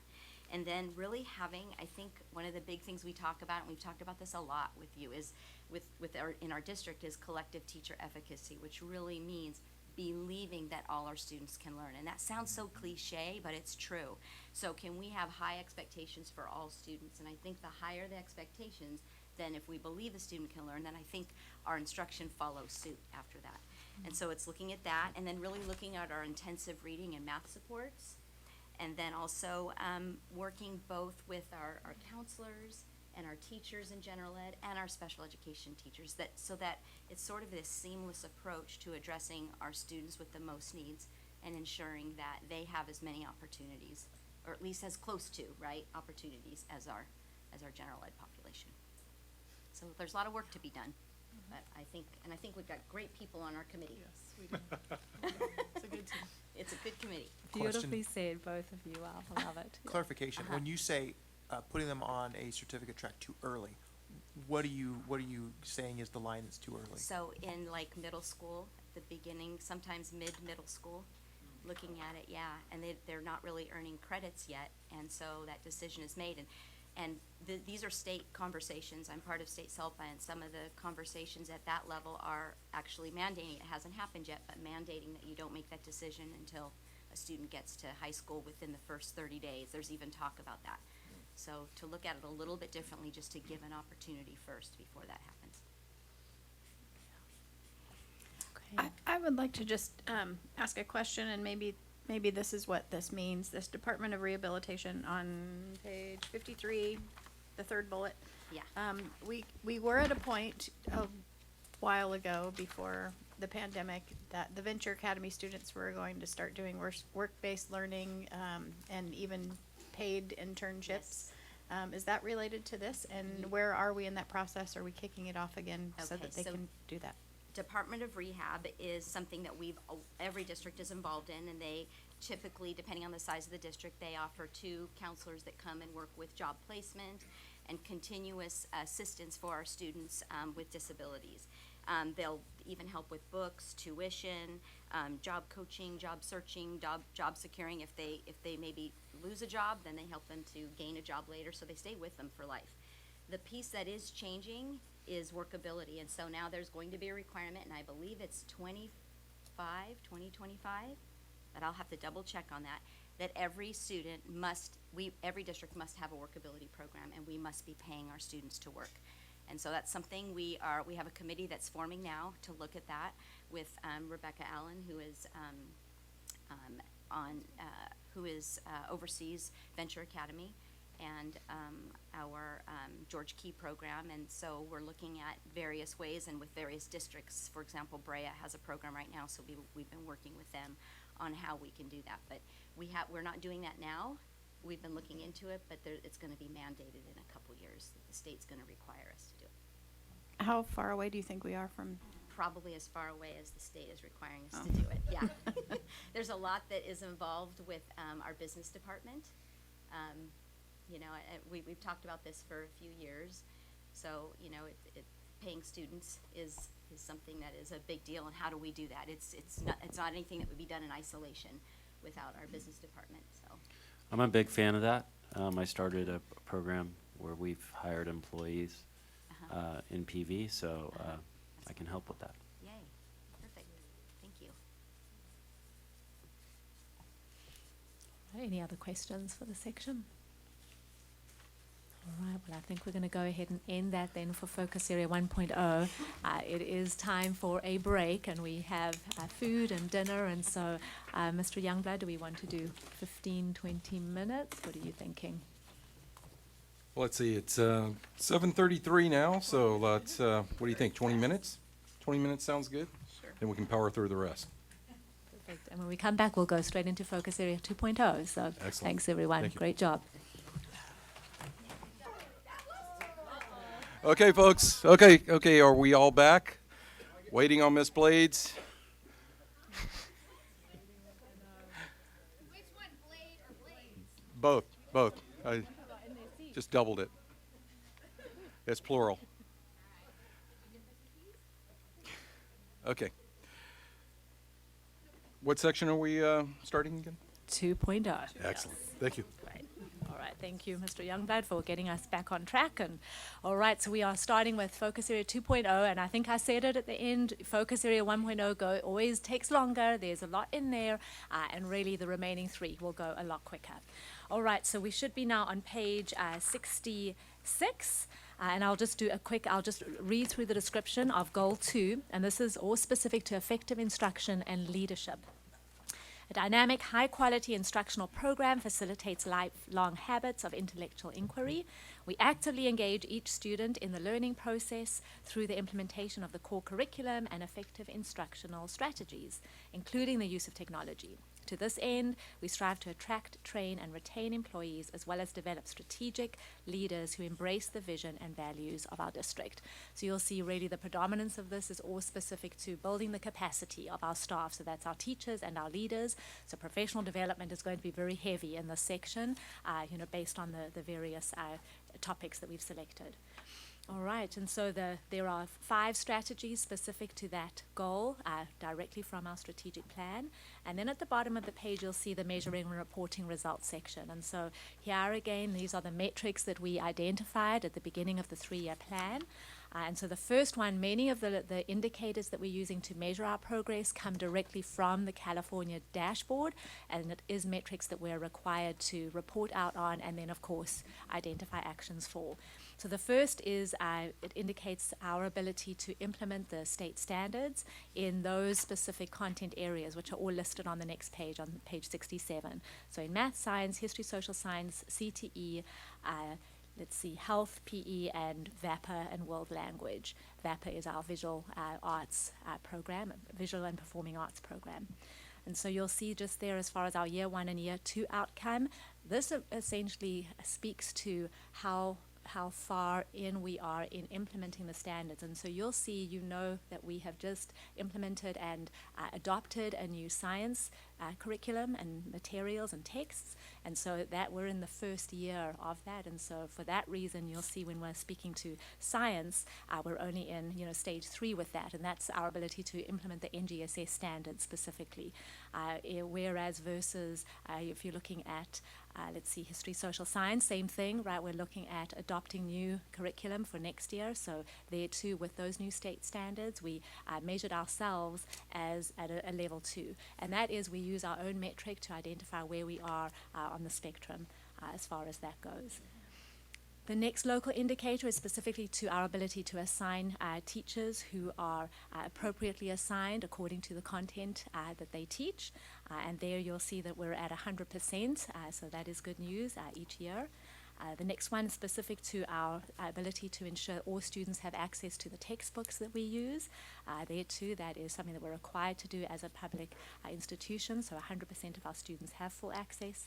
And then really the last indicator we use here is the number of students who have access to a broad course of study. And you'll see that there as you look at the baseline and from year to year, that's something that we keep a strong focus on. And we really want to ensure, particularly how we're looking at our student groups, that percentage is increasing year after year. And that speaks a little bit to, what Mrs. Aguilar and Mrs. Gray spoke to a little bit in our last action of Focus Area 1, just our ability to ensure that we are increasing the access of our student groups who are struggling to a broad course of study, essentially. All right, so those are the metrics that we have, and again, those were determined at the beginning of the 3-year plan, and so we'll continue to measure our growth. So we're going to move to the bottom of that page, and we're going to start with Action 2.1 and 2.2. Action 1.1 is specific to AVID, and I'll just go ahead and read the strategy to further the use of advancement via individual determination. That is the acronym we refer to as AVID, strategies in order to equitably prepare students for college, career, and success in a global society. The funding that we have assigned here is all geared specifically towards providing professional development to our teachers to ensure that they are equipped to provide and teach the AVID strategies that are all geared towards ensuring that our students are ready for our college and are college ready, essentially. The beauty about the AVID program is, especially when it begins at the elementary level, it's all geared towards really getting students onto that track of feeling and knowing that they are college bound. And you'll see at our elementary schools who are identified and are certified AVID schools, all of the teachers who are using and certified in teaching those strategies, they'll start at the kindergarten level, right? Even TK, where students are already identifying, what college they're going to go to, when they do finally graduate. So that's the beauty about that. But really the approach, the AVID approach is all about the instructional strategies that teachers use. It's very specific to ensuring students are organized. It's teaching note-taking at a young age, the ability at the middle and high school level. We provide tutors for all of our students at those AVID schools who are identified, who are in need of additional support. And so a lot of the funding goes towards the provision of those tutors and then, of course, the professional development, for all of our teachers. Every year we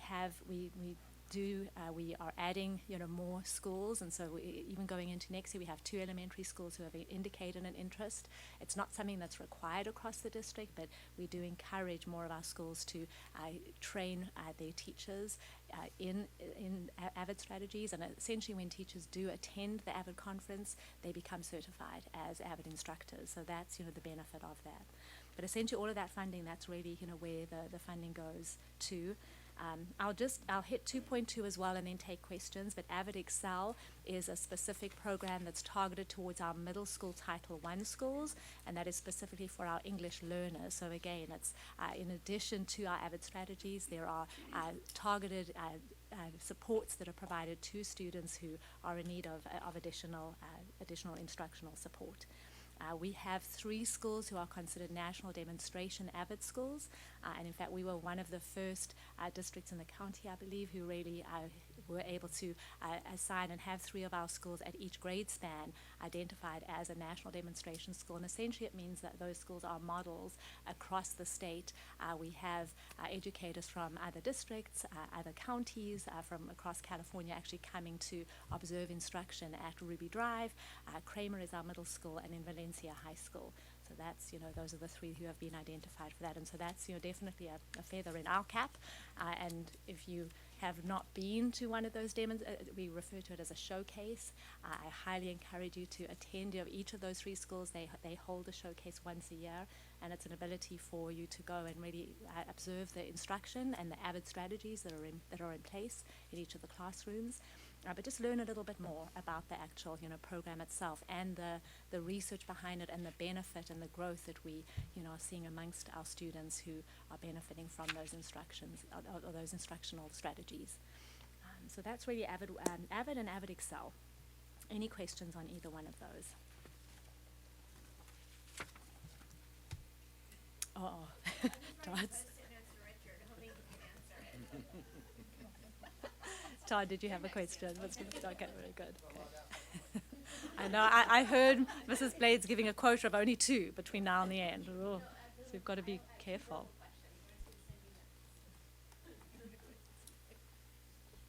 Real quick, in the column that says contributing, one's yes, one's no, what, can you elaborate on that, please? Well, it would be that. That's a good question. I'm wondering, Mrs. Michelle, should that be a yes? It would be supplemental funds, right? Yeah, okay, very good. We'll check that for sure. So good catch, Mr. Youngblood. Okay. Well, I'm going to go on to the next one while Mrs. Michelle checks that one, if you're good with that, and we'll come back to it. Yeah, if we need to correct it, we absolutely will. All right, the next one is 2.3, and this is curriculum and instruction in the area of math, and you'll see 2.4 is curriculum instruction in the area of ELA, science, and history, social science. So here it is very specifically geared in both of those actions to the professional development that we are able to provide for all of our teachers in both content areas. Mrs. Michelle, did you have an answer for that? Yeah. Yes, there is no LCFF supplemental funding on the AVID Excel action item. So it's funded with other funding sources. That's correct. It is correct. Okay.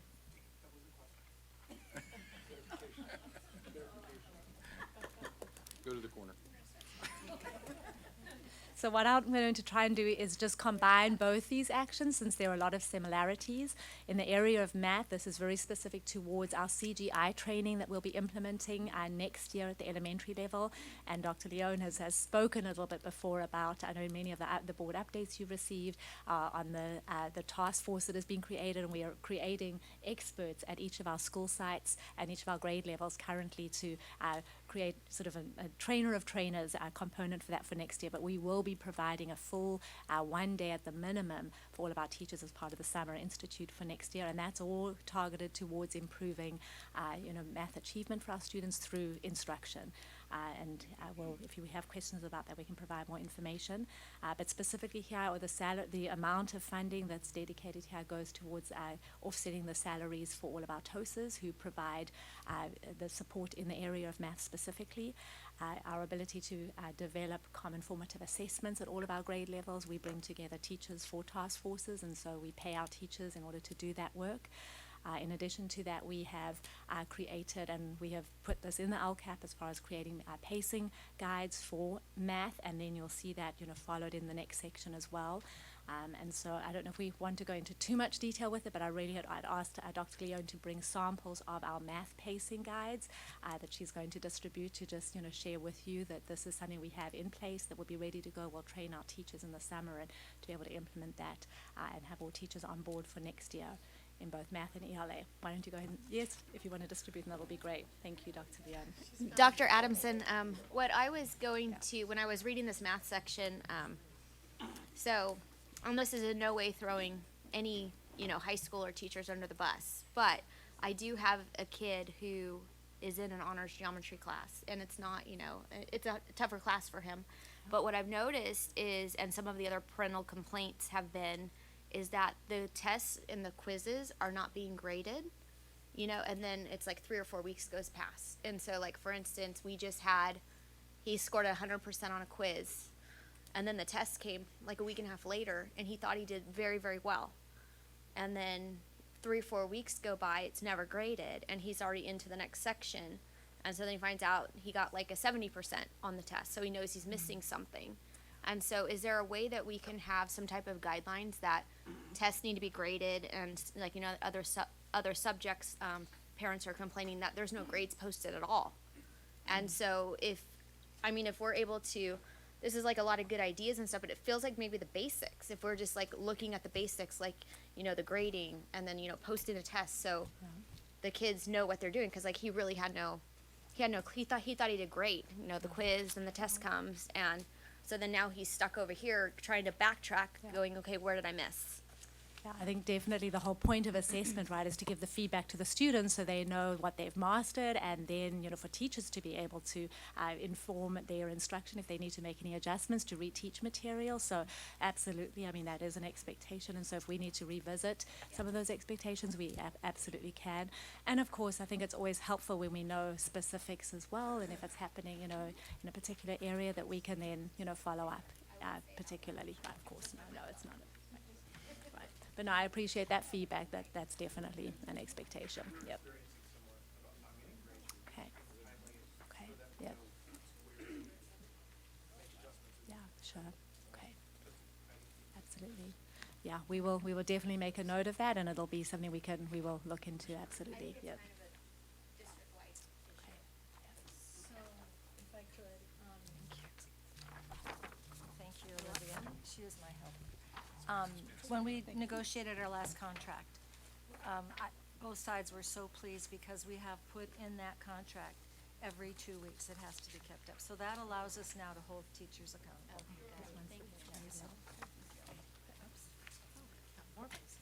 Okay, so as you can see, the pacing guides that are coming around, there's one for each grade level. So I think they're self-explanatory, and Yes. right. So someone is going to get a sample of some grade level, and so what wanted to share with you about this is that they're done for math. So for all the grade levels, they are completed, and so what you noticed is the first trimester, second and third trimester, we have focused on making sure that we have the priority standards as the guiding aspect of our planning, because we are held accountable to the standards. And then we create an alignment with the priority standards and our board and district adopted curriculum, which is math expressions. And then we're also folding in cognitively guided instruction. And so that what we created for teachers is a timeline, a planning guide that lets them know what time of the year they are teaching what lessons within their adopted curriculum, and then how they can infuse cognitively guided instruction to support that learning. And so truly this is an alignment of all of our resources so that we can meet the needs of students. Thank you, Dr. Leone, and thank you for the samples as well. That's wonderful. So essentially, I think for, you know, math, as I've said, the professional development is really where the focus, and this takes time. It takes time we pay out teachers to come after school, and, you know, in order to be able to develop that, and that's where the benefit is of the work. The very much, you know, similarly for the next action for specific to ELA, science, history, social science, in particular science and history, knowing the fact that we haven't even finished the first year of our implementation of our new materials, and then of course going into next year we're looking at an implementation of history, social science curriculum and materials as well. So obviously that's going to be heavy on professional development, which we'll be providing during the summer and then throughout the year to ensure teachers you know, have the training they need in order to you know, be familiar with the materials and implement them, right, effectively. So I know there are a lot of actions for both. Are there any specific questions that I can take, and that will help us, you know, maybe move along to the next one? The CGI this is the first year we're implementing that, correct? Actually, it goes back to 2015 when we began implementing it, but it was more along the lines of exploration amongst teachers who wanted to explore and learn more about it. Right. This will be the first year, you know, next year where we're having all teachers on board with the minimum expectations, you know, for it. Yes. And so it will be about having 100% of our teachers trained in that approach, right? All right, well, let's go ahead and move on to 2.5, and this is specific to program improvement. And, just reading through the strategy itself, you can see that this is targeted directly towards practices that we put into place, it aligns to our strategic, our school site plan, which is known as the SIPSA.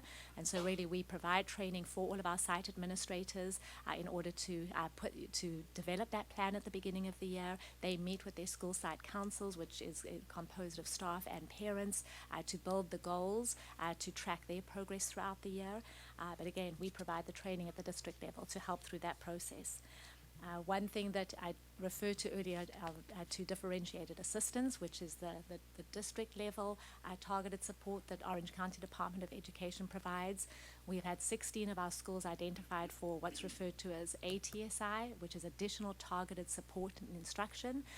And those 16 schools were identified directly as a result of chronic absenteeism percentages. And so it's no surprise if that is an area of focus district-wide. We've got 16 schools who the state has indicated that we need to work with those school sites to identify additional goals in their school site plans to ensure that they have a plan in place on how they're going to improve attendance rates at their school sites, particularly amongst those student groups who are most impacted.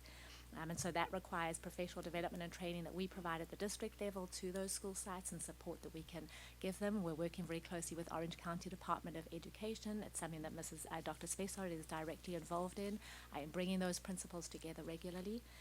And then another part of the funding here goes towards funding our SIPSA coordinators at each of the schools. So the principal works closely with a designated teacher, and they are provided additional training as well. So it's a nice collaborative effort throughout the year.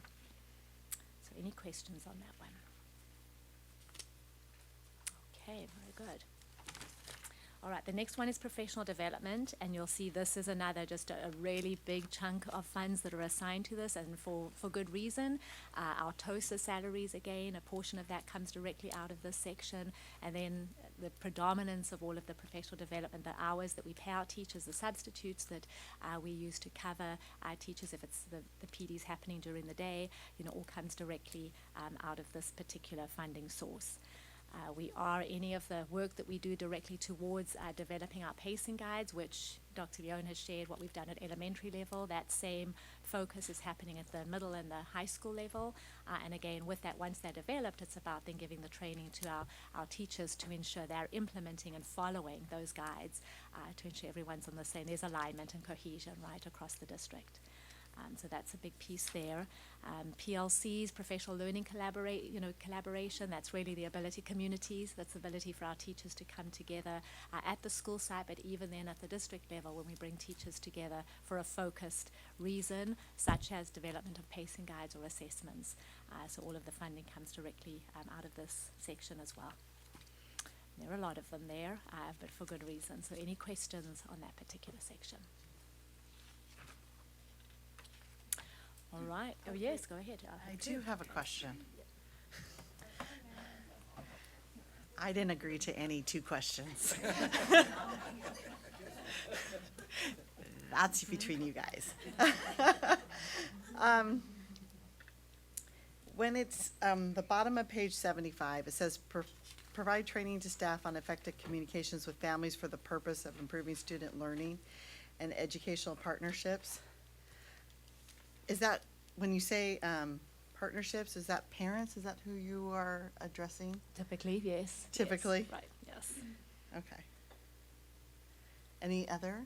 I mean, it would also be, I think, organizations and partnerships that we develop with outside organizations would definitely be involved there as well. Right? I think that's for us to be able to improve our students' opportunities. I think to our CTE courses as an example, right? Any, time that we are, Venture Academy as an example, right? We were really encouraging students to, have that experience in working in the community.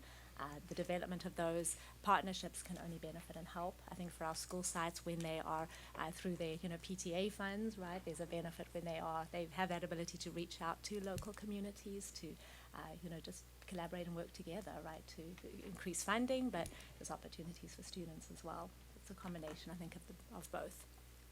Thank you. Real quick. Can you explain what a guaranteed viable, what is that? Curriculum, the Curriculum GVC, is. yes. What is that? Just So explain it a little a bit. GVC is essentially just, it's an agreement. It's a common understanding that we make as a district and at each grade level across content areas, that these are the actual standards within the material that we are going to teach. And part of that is that, sometimes within a textbook, as an example, there may be more material and content included in that textbook than a teacher could really even be able to cover throughout the year. So it aligns very nicely with our pacing guides, which really helps teachers to stay on track, that they're all teaching the same content from the text, from the material, from the standards. So we're not getting duplication across grade levels, and that everyone is assessing the same standards as well. So essentially, it's an agreement, and it helps teachers ensure that they're covering all of their expected and required content in the course of a year. Okay, so I shouldn't expect to see a guaranteed non-viable curriculum then? I'm not familiar with that term, and I would expect not, yes. Okay. Thank you. Oh, there's a little bit of peer pressure here. Was All it right. one of my two? All right, and the last one here, employee performance goals and evaluations, and that's a big chunk of money, and the predominance of these funds goes directly towards, it's all of our salaries, right? I mean, we talk a lot about how essentially 85% of, all of the funding goes specifically towards salaries in any district budget, and so a big chunk of that is specifically towards both our, administrative and our teacher salaries. But a big part of that is too the performance and evaluation cycle. We work directly and very closely with HR, and a big part of that is for teachers and administrators identifying their goals at the beginning of the year, and that's what they're held accountable to, right? And so it is our ability to evaluate staff at the school side. It's principals evaluating teachers, and so that's all based on those performance and evaluation goals that they develop. Anything more to add to that, Mrs. Blades? Want to discuss? No, but I would like to revisit just for 1 moment when I said, it was true that I don't know how to do that. That we're holding people accountable. I do need to say that most of our teachers not only just routinely do that, but they don't appreciate it when others don't. And so it really raises the whole organization. But I didn't mean to insinuate hold teachers accountable as though most of them do that. It's not true. So I just, They hold the bar for one another, Really right? hold the And bar, expect yeah. everyone to meet that.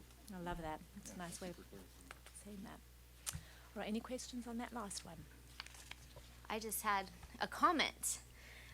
There's a lot here, and from what we hear from the teachers is like, I mean, every teacher has been saying how overwhelmed they are. And so is this a lot to implement? Like, I mean, this is over a 3-year time period, but there's just a lot here. Are And you so talking like, in 2.7? I'm talking about all the professional development Oh, and all the got stuff. it. Are we Mhm. throwing maybe too much at them, and like, can we like maybe focus on like specific things so there's not this overwhelming thing? Because there seems like there's a lot, and they keep saying people keep throwing more and more and more stuff on it. Like, can we work on like specifics so they don't feel overwhelmed just because they feel like they're just getting stuff thrown at them left and right? And I have teacher friends that like will leave games because they have to go into their classroom on Sundays.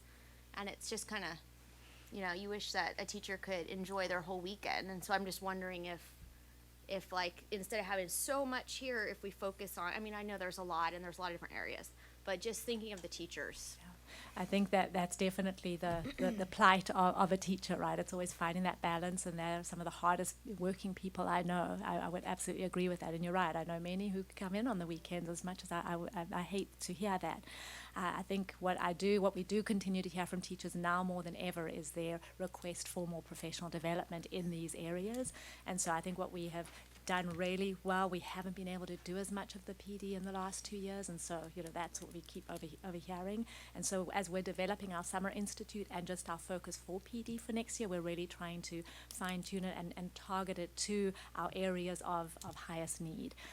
There will, we're developing a menu of options where will be the expected trainings, and then additional optional trainings for those teachers who want to, explore, the additional trainings that are being offered. So I think we've got a nice approach to that, but always our approach to this is identifying, less is more. And even though I know it's a lot of actions that are here, it is targeted and geared towards just, specific content areas. No, I understand that. I was just that with the teachers saying that, it's a little overwhelming when you keep reading this and the expectation and the responsibility of teachers, it just keeps growing. And so I wonder if there's so much going on in the classroom, is that why maybe our scores are going down because we're just throwing so much at them? Like, should we be focusing more? That was just a comment that as I was reading through this, I was thinking about. No, and I appreciate you sharing that, and I know we hear that, I think, but for PD specifically, I think that's where we're wanting more of, but in other areas, where, it's always worthy of us, we want to always try to include the teacher voice as well and how we can minimize and make it more efficient. So I appreciate that input, Mrs. Well, Bates. and correct me if I'm wrong, but theoretically, if the PD is good and there's enough depth to it, it should give them more strategies to be more efficient and learn better ways to do so they're not as overwhelmed. That's a Right. theory. It goes hand in hand. You're absolutely right, Mr. I wasn't Frazier. Yep. necessarily talking to the PD because I think that's what needed. I was talking to other stuff that were. Right. Yeah. Was that a comment or question, Paul? It was neither. Both very valid comments from both of you. Thank you for that. All right, we're going to go ahead and move on to Focus Area 3.0, if everyone's good. All right, and this is engaged community. The specific focus here, stakeholders play a valid role in the educational process. We value opinions and feedback and seek to involve them in decisions that impact the education of our students.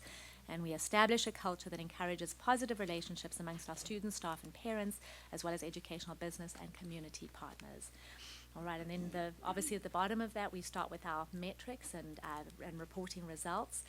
Graduation is a part of engaged community because we know that students who graduate need to be engaged, and so that makes absolute sense. We've got our year 1 and year 2 outcomes with our most current graduation rate of 95.7. Just for reference, our county average is 92.7 and our state average is 86.5%. So we're definitely well above.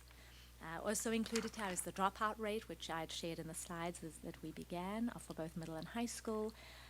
We have quite a bit of parent survey data here, and one that we particularly look at is from our parents that they're aware that the school district offers parent education, and so you can see the results there from year 1 to year 2. And then the last one is the local indicator that we use for parent and family engagement to ensure how we are engaging all of our various educational partners and our stakeholders. And so there too you can get a sense that we are rated at that whole idea of building relationships. Either a 4 or a 5 is exactly where we want to be. And I think that's something that we pride ourselves on. And I shared that slide at the beginning of the session, particularly to show all of the various advisory councils that we include. And that's not just once for the LCAP. We meet with them on a regular monthly basis, and so so that's something that we feel extremely proud of.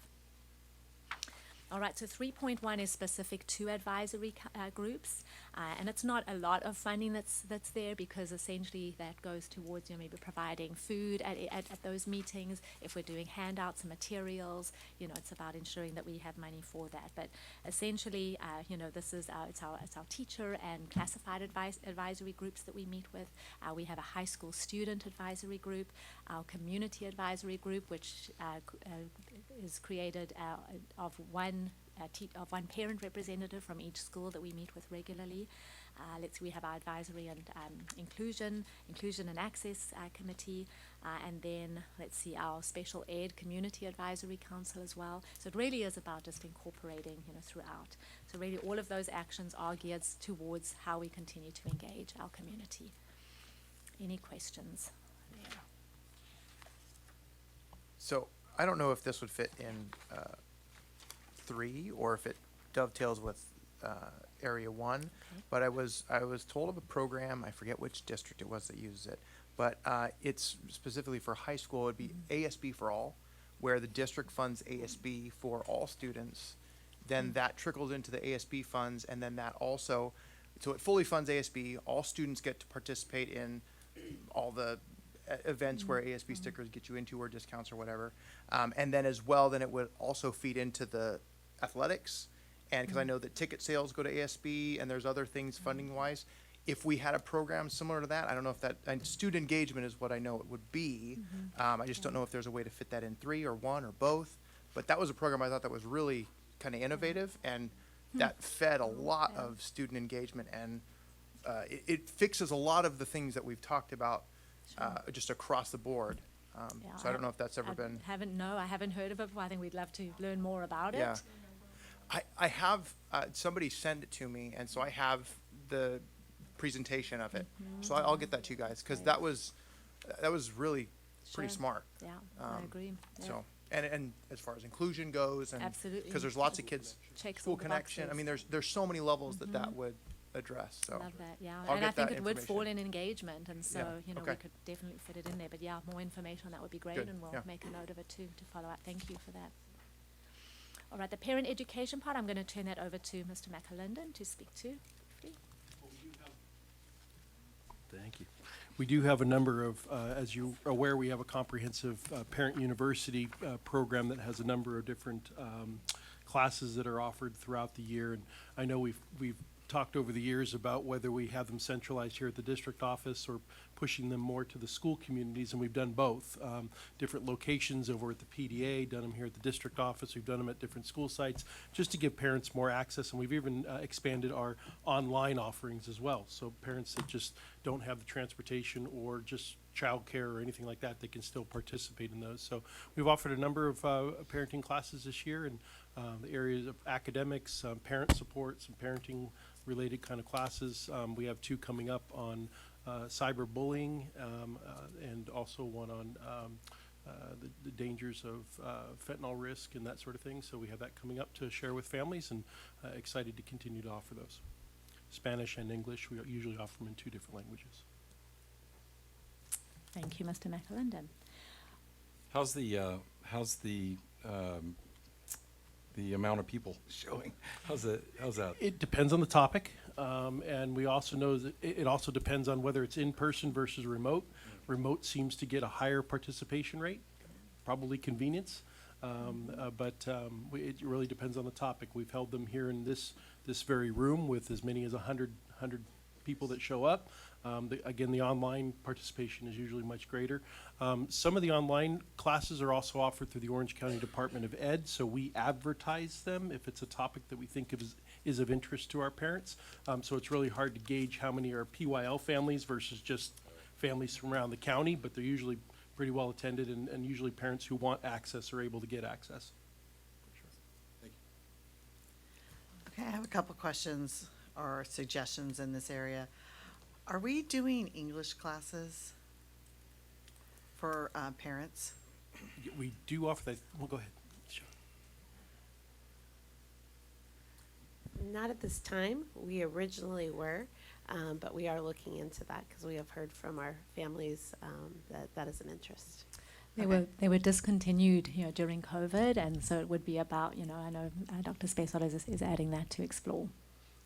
Because I've noticed those signs have disappeared, and I was like, especially with so many increase in English language learners coming into our school, I think that would just be really helpful to support the families, and then it just continues. And then the other thing, are we doing classes for like reading skills or phonics for our younger, like K through 2nd parents? Do you want me to take that one? So we have a plan for this next year, which will fall under the new director, but to provide specific support to our families of English learners in reading pedagogy, looking at a variety of things. We're getting ready to do a survey where we're actually going to ask. That's specific, though, to our families of English learners. So we're not going to expand it to all families? I'm not Because over I think that piece. as a parent, I would have loved that. I think it's a great idea. I think Yeah. we can We'll capture the suggestion, and it's definitely something we can look into. I will say, like, this, you got it? Do you have something in your bag? We want to know. I want you to know I kept another set of handouts down here, so I did. Yeah, we I got it. refrained. So the exciting part that we have in the professional development that we're offering our teachers is that we have established 2 partnerships with 2 universities, UCLA and UC Irvine. And so building that professional development for our teachers and those opportunities, there's certainly a component, and with literacy being the focus with Orange County Department of Ed, there is a piece to also add parent classes. So if you want to learn the foundations of reading, the building blocks and the progression of reading, that is something we can certainly fold into. The focus now being, for our teachers to be able to provide those options if they want to be a part of it and the 1 day required, but we're offering a series of for reading as well as math, and so we can certainly bring our parents, it's knowledge that they can have as well for how to help support their children in reading at home. I think we should invite the parents. Just because they are our greatest asset, and we need to arm them Partner with them. with the skills so that they can really support what's going on at school. So, thank you. Excited. Love it. Yep. All right, thank you for all those questions. All right, the next one is our Family Resource Center, and the funding here goes directly towards the payment of the salaries for the staff who run that and provide the supports to our students. And I know that's come up several times, so any questions on the Family Resource Center? I have one. Okay. Yes. On page 90, it talks about how there's no metric listed in the LCAP for measuring this implication. And Okay. you see it on 3.3? And I was just wondering, is this something that we need to start tracking so we can have a better idea of how our family resources are used and how to, better gear our resources to meet those needs? I love that idea. It could even be a question we add to our stakeholder surveys, right, to capture how much it is being utilized. Love that. Now, just to piggyback on that, because I've had the pleasure of working with them, and they are super eager to start measuring experience. And so part of something we'll be bringing forward to you is a way to gather all that operational and experiential data in one place. But in talking with John Mattson and them, they are so eager to find out, are the resources making a difference, who's utilizing them, and really dipsticking that perception information. So it falls perfectly in line with that suggestion. Perfect, thanks. Thank you. Right.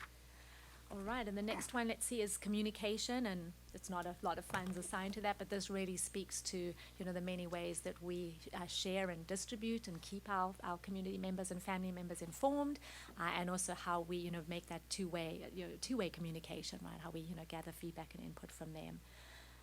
Partnerships, I think, ties in very nicely with that, and again, I think it speaks to your question earlier, Mrs. Anderson, but how we develop and meet regularly with our advisory groups, number one, and then just providing work-based learning opportunities for our students. We meet regularly we have a CTE advisory council that really it's intended to involve other outside businesses and organizations within the community.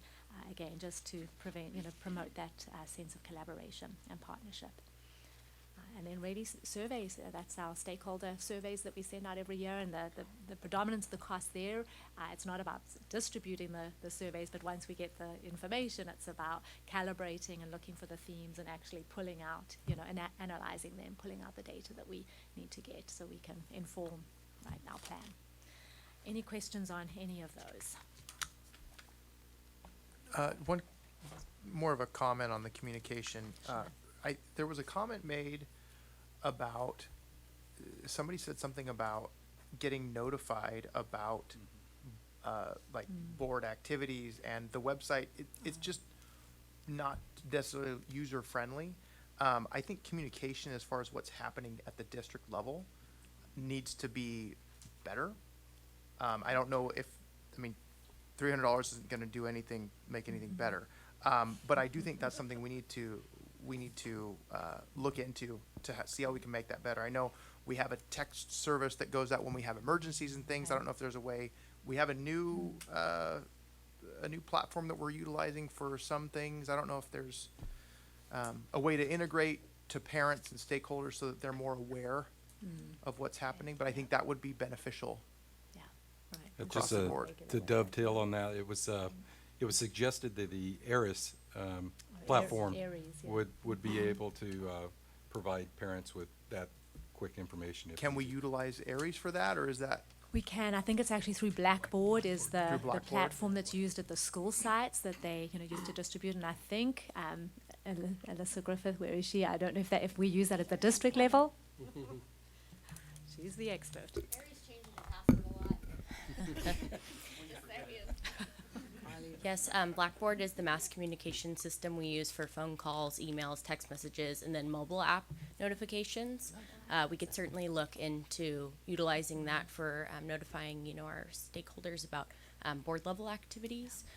But right now, we would need to look into the capability of Aries notifying families. I know that we can do push out notifications through Aries when maybe a new function or form parents need to fill out is available, but I'm not sure of its capability to just do notifications. And I see Jeremy Powell walking up, and he might be able to speak to that.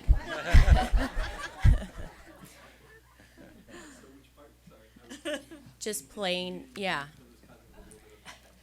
Plain, can we do plain notifications through Aries that aren't tied to something that parents need to fill out? So in mass, from the district level, that's not part of the setup. It's really set up so the teachers can do that to their classes through the email. It doesn't have a text piece to it, or a phone piece. Okay. Can we use Blackboard at the district level? I mean, if Blackboard's Certainly. the answer, okay. Yes, Blackboard would be the answer.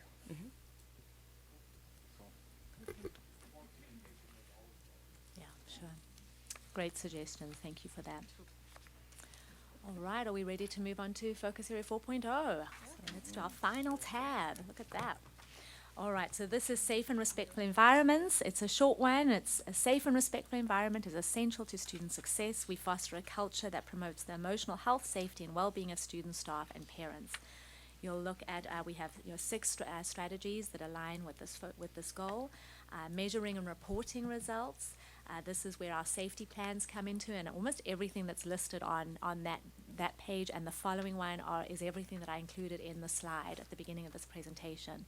So I think just in the interest of time, I won't go into all the details. I think the only piece that wasn't included on there was our expulsion rate, which is really low, but you can just get a sense the chronic absenteeism, there it is, right? We know that that's definitely an area of focus, so you'll see many actions geared towards how we intend on bringing that percentage down this coming year. And then the last one on there, which is on page 95, is our facilities report.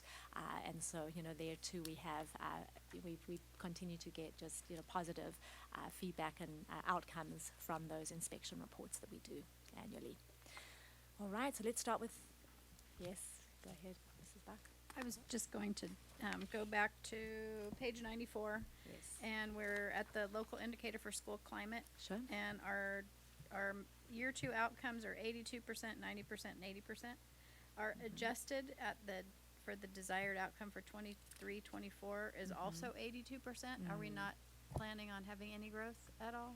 We definitely want to see growth. We like to increase that percentage. So could we change it maybe to absolutely 84 or something where it shows like we have a goal of improvement? Aiming 84%. I kind of feel too, like I think I asked this question when they reported on this data. Nobody ever said what students, the 20%, didn't feel safe, and nobody could identify the school. Like I felt like we should have dived deeper into it to see if there's a specific school or if there's like some type of climate somewhere that we can fix. Yeah, the pattern. And so I think that would be important instead of just generalizing because we're saying 20%, but like what if it's a specific group or a specific school? Like why aren't we targeting that? So we actually do receive, each of the schools, we get data that's specific to those schools, so we are able to actually target it. And Mr. McAllen, do you want to speak? I was going to suggest that yes, they are. We do have school-specific reports, and then we have aggregated district-wide reports within the stakeholder survey. One of the things that we had talked about was, the question about not feeling safe or not feeling connected to a school campus, digging a little bit deeper, as you suggest with that, with maybe building in some logic in the survey itself, that if somebody says no, then there's a follow-up question about what that means. For a student who's at the elementary level saying that they don't feel safe at school, I'd be very interested in knowing why that's different than a student at the high school level versus the middle, and specifically what school site and you know, what makes them feel unsafe. We have to take a deeper dive in. We can make guesses to what that is, but I think we need to ask the students who are answering that question that they don't feel safe, the reasons why, and maybe build in some logic into the survey to get that Yeah, information. and I actually think we did add a question to that this year, This Mr. is what? McBarney, Dr. Bell, is that correct? I think we have, we didn't Site include specific? it in the district report that we gave to you as board members, because it's a lot. It makes it, you know, sort of 80, 90 pages, but there is a narrative then. Every student who says they don't feel safe, we do ask the follow-up question. So we have that data, but and that is also, I believe, site-specific, and we're still, you know, gathering and analyzing the site Lot of site responses, data. for sure. Terrific. So, okay, so we have 2 years of that, but it's a narrative, it's a fill in the blank, explain this to us? Open-ended question. Gotcha. Students that said I answered the bottom two, like I very unlikely Sure. or disagree or somewhat disagree with the statement, I feel safe at school. So we have the data, we just need to aggregate it, because, I mean, that's a huge key for us to understand what that Right. means. I will Yes. tell you most of the answers, cause I download them and put them into the reports, most of it's about school shootings and what they hear in the. It's all media related. We could bring in police officers to talk and do safety courses and they might feel more safe. That's good to know. That, I mean, that's super helpful. That's very helpful. Yeah, awesome. When we I didn't have know we that did that. data, we That's will good. go ahead and share that with you once we've got it in a format we can. Yeah, and if you can just Yep. like summarize it with a theme, just like that, like what are that's a big, The major themes. Yeah, throughout. major What themes. comes out is, open campuses and not enough fencing. yeah, that's a great definition. Well, that it could be, well, it could be so many things. That's super helpful, yeah. We can certainly pull that together and then maybe report back out to you what that looks like and maybe categorize it by themes.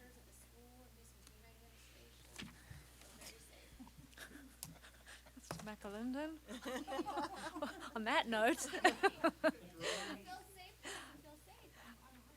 All right, well, the actions specific to this are under Mr. McAlinden's area of oversight, so I'm going to turn it over to him for action 4.1 through 4.6. Okay, and for each area, I'll just hit some of the highlights, some of the things that may be new this year that we haven't done in prior years. First one, obviously, there's an ed code requirement that all school sites maintain a comprehensive safety plan to ensure compliance with the education code, and that's developed each year and updated with input from stakeholders, including parents, and just to talk about the social climate of the school as well as the physical environment of the school. So those are done annually. We did this year begin the process of replacing our AEDs. We've had AEDs on our campuses for many years now, I think going some 7 to 10 years, and some of those, bless you, some of those AEDs are reaching the end of their shelf life, so we've begun the process of replacing many of those. We have 58 of them district-wide, so those are all maintained and with the pads and the batteries and all that, and make sure that they're in good working order if we need them. As you would imagine, over a 7 to 10 year period, those AEDs have advanced in their technology, and so we have replaced the bulk of those, with the rest of them coming next year. And then started to swap out the old ones with the new ones. And then those, of course, are the AEDs that our nurses train on when we have to make sure that they're well equipped to use those current models. And so we've made a significant investment. That's a lot of that cost is for the AED replacement. We also, part of those funds is to, we do have a confidential text-to-tip line that is available at the secondary level at our middle and high schools with a unique number to each individual school that gives kids an opportunity to report any issues on campus that impact safety or anything that they're concerned about.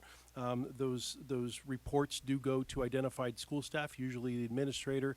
In many cases at the high school level, it's our SROs as well. And then they decide who responds to that tip if we do receive it. We also have a digital visitor check-in system at the school sites. We've continued to maintain that. That's through our Raptor system, or Locally here at the school district, we refer to it as our School Access Management, or SAM for short, but it is powered by the Raptor system that checks in visitors and checks their ID against the national database for sex offenders, that sort of thing. So we make sure that those that are coming to campus are supposed to be there.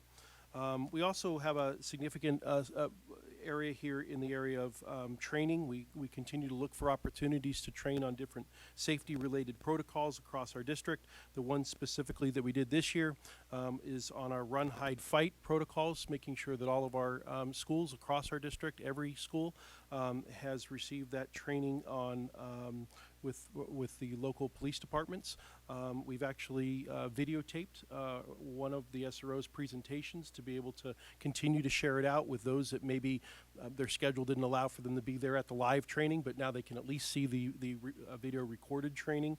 And so we're in the process of finalizing that training this year. We have, I think, a couple schools left, but for the most part, by the end of the year, they'll all be trained in that area. As the board is aware, we also initiated Narcan training with our nurses. We have over 250 staff now trained on the administration of Narcan in the event that there is a fentanyl overdose. And then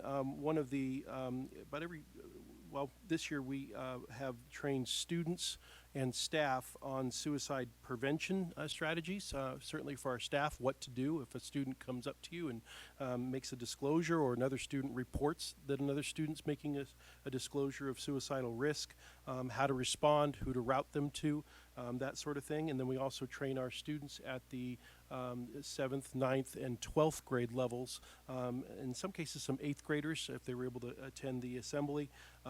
We went ahead and trained them on what to do if your friend comes up to you, or you notice something that's going on with a friend, how to respond to that, or you yourself are having difficulty in this area, what resources are available to you. So that was a big initiative this year across our secondary school sites. And then, of course, our nurses monthly do a CPR, AED, and EpiPen training to make sure that our staff is able to respond to any site-level emergency relative to CPR or AED use. And again, that's where those new AEDs are trained on with our nurses. So those are the trainings that they undertook this year across our district as part of a district-wide initiative. Anything in the area of 4.1? Question about the text-to-tip. Because I see those signs all over the place. Mm-hmm. How often is that utilized? It hit quite a bit. Is it abused? No. Good. It's not abused. There are tips that are given that sometimes aren't necessarily emergencies, Sure. but kids want to make us aware of something that may be going on campus. Sometimes we get just real interesting tips that kids give us that we Sure. follow up on. But sometimes they are safety related, very much a fight that's going to happen, or maybe something that they saw relative to some sort of safety related issue that they want to make sure that they let us know about. So yes, maybe Gina, you just certainly at Esperanza, you. Well, I would just say, could use- I was an AP in charge of discipline Yeah. when they first came out, so lucky me.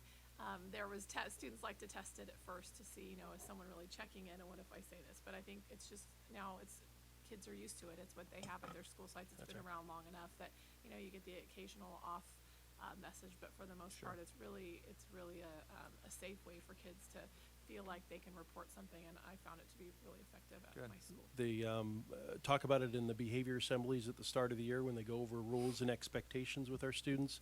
They'll let kids know that this is the number to use that's specific to your school site. And they also, I believe, have printed them on the back of the student ID cards. Mhm. So Yeah. they're on the back side, there's a suicide prevention hotline on the back, as well as I think a domestic violence hotline, as well as the specific text number to their particular school site. And every secondary school has their own unique number, otherwise we have difficulty tracking it. So they all have their own number. So, and you said we are not using these at the middle school sites? The middle school as well. Oh, So middle school. middle and Okay, high good. school, just not elementary. That was my but other yeah, question. it was- Good. Yeah, not elementary. So real quick, Mr. McLendon, the CPR for staff, I get that. That's kind of like a request if somebody wants to take the course. Has this been offered to any students as well? We also, not certification, but we do teach the students at the 9th grade level through the health class on all 4 comprehensive high schools through the 9th grade health class CPR training. So they don't walk away with certification, but we have mannequins that are purchased through the American Heart Association that they use to practice. And so there is a unit that they embed that training. I know we just went around and checked with everyone to make sure that it's still, that the mannequins are still in good working order, that they're still embedding it inside that curriculum, and the answer is yes at all 4 comprehensive high schools. Any student taking health is receiving that training in CPR. That's good, because the CPR AED training, amazing. A lot of times, though, however, is choking incidents will happen before CPR even occurs. So if they could get a little more exposure to that as well, Sure. that would be Easy to embed. We can certainly talk to our lead nurse and our nursing team to embed that. Thank you. We can capture that. Okay. All right. Any questions? I'll move on to number 4.2. Okay, just a couple to highlight there on this particular area. I know that we do have our rollout of our mobile app this year, our mobile application, which is our Crisis Go app that allows for real-time communication on emergencies for staffs to be able to communicate with each other if there is an incident on a school campus. Has a number of other features in it, like their standard operating procedures for responding to emergencies that are embedded into the app, as well as the campus map and that sort of thing.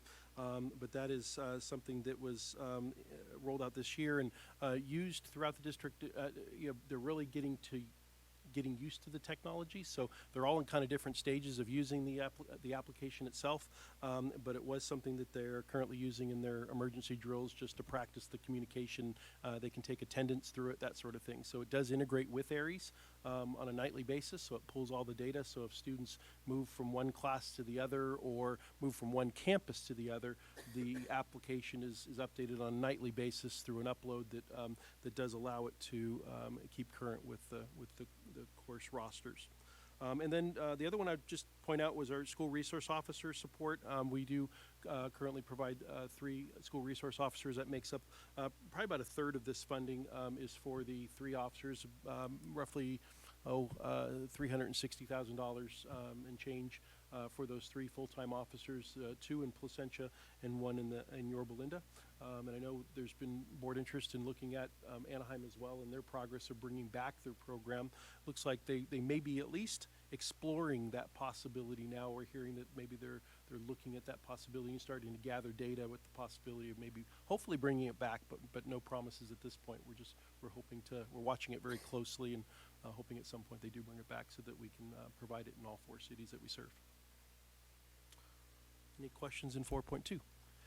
One of the things, it was mentioned that there was a need in some of the schools for either cameras or more current type of cameras. So is that something in which this budget would be able to provide? Not necessarily within these funds. I know that we've expanded cameras to the middle school level for exterior use for the most part. I don't know if Mr. Powell wants to comment. Oh, Dave, if you, Mr. Giordano? We do, each year we go through and our maintenance facilities team goes out and does site walks for all of our campuses. So they'll meet with the principal and other school site staff, and they'll talk about the facility needs at each site.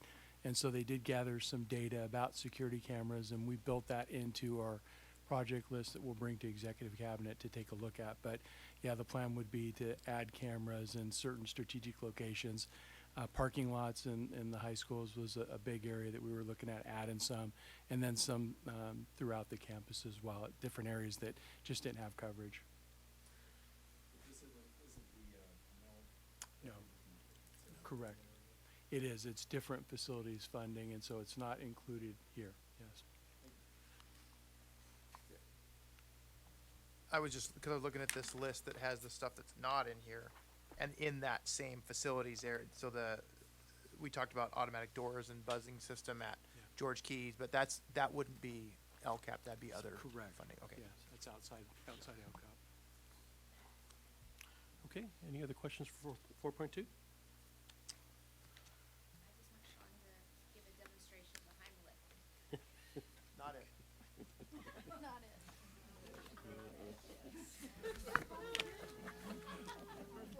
Moving on to 4.3.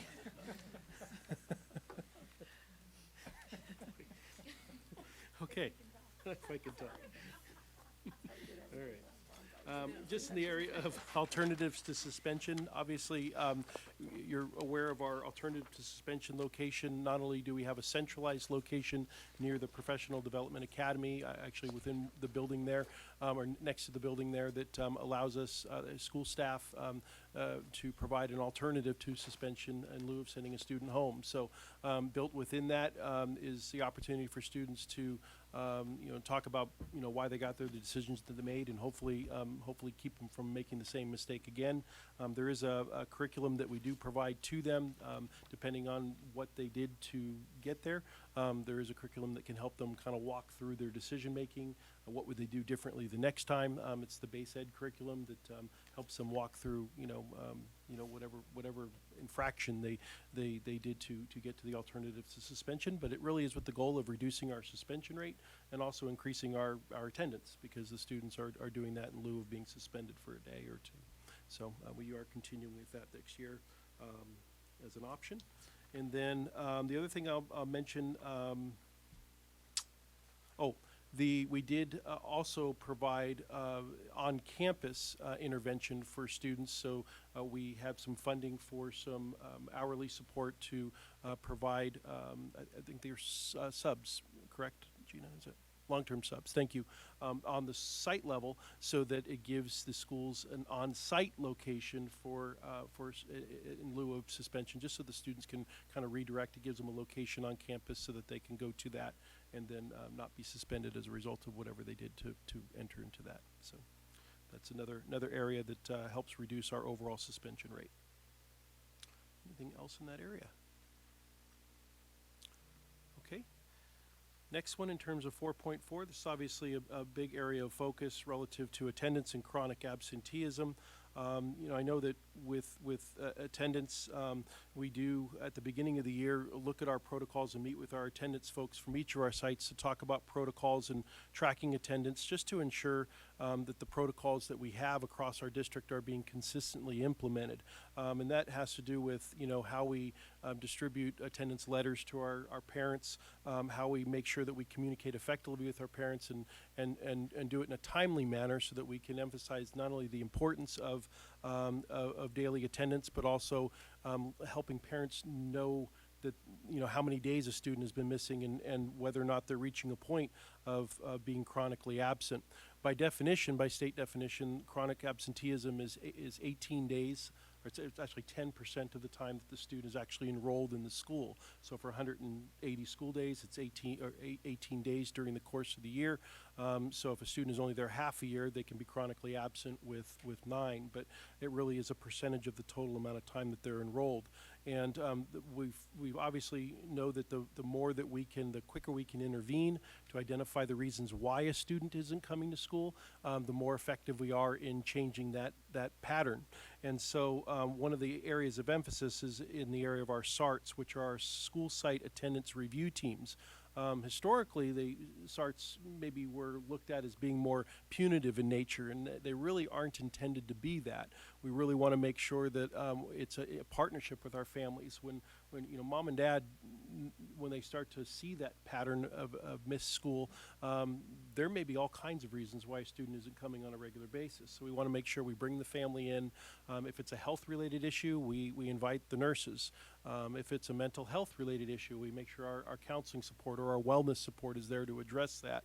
All with the goal of trying to break that pattern to get a student to come more often, and there has to be a monitoring piece to that as well. So we really want to change the focus of our SART meetings so that they're less punitive and more intervention related. And so that's something that we're looking at relative to not only making that more consistent across the board, but making sure that our school site staff are trained properly on that approach, so that we can hopefully change that pattern of behavior. We also, obviously, the attendance data that we need to gather. We some school sites that are very large in in size, but even our smaller schools, we want to make sure that it's easy to identify those students who are showing that pattern so that they can attend to them earlier. And so, doing that not only with the queries from Aries, but also with our data program, being able to send them regular reports so that they know here are the kids that you really need to be paying attention to and the ones that are showing that pattern that you need to focus on. So with that, I'll see if there's any other questions that we have in the area of chronic absenteeism or attendance. I know this is a big area, so you might have questions. Which, that actually is my question. It's a big area, it's an identified need, $90,000? The $90,000 speaks to the items that are here. A lot of this is conversations relative to training school site staffs on protocols, which there is no cost for that. The stuff that's outlined here, specific to the $90,000, is the stuff that actually costs money, to intervene. But it seems lower. Yeah. Should that be different?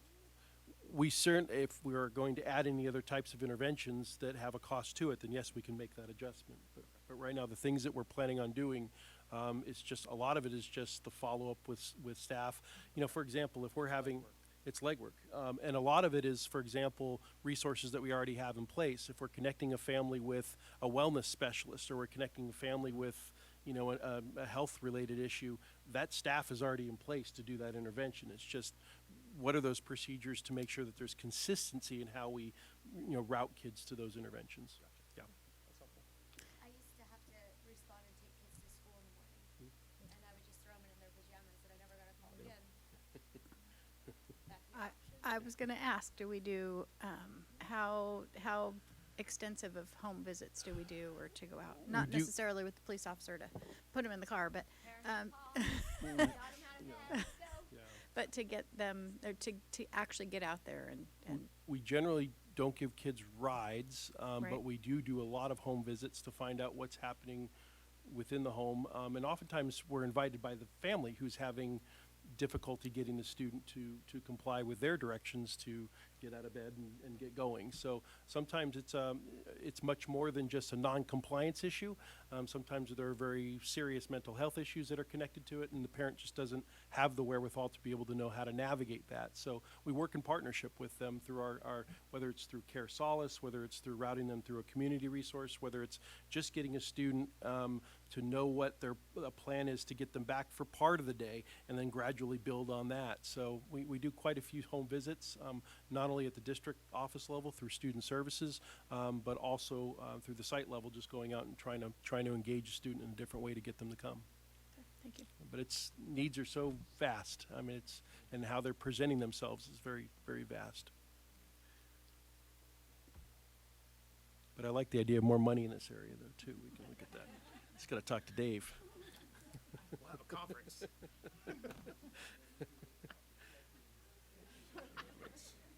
It's our board's will, Dave. Come on. I like it. I like this guy next to me. Okay, stay focused. Bring us home? Okay. That's home stretch, okay.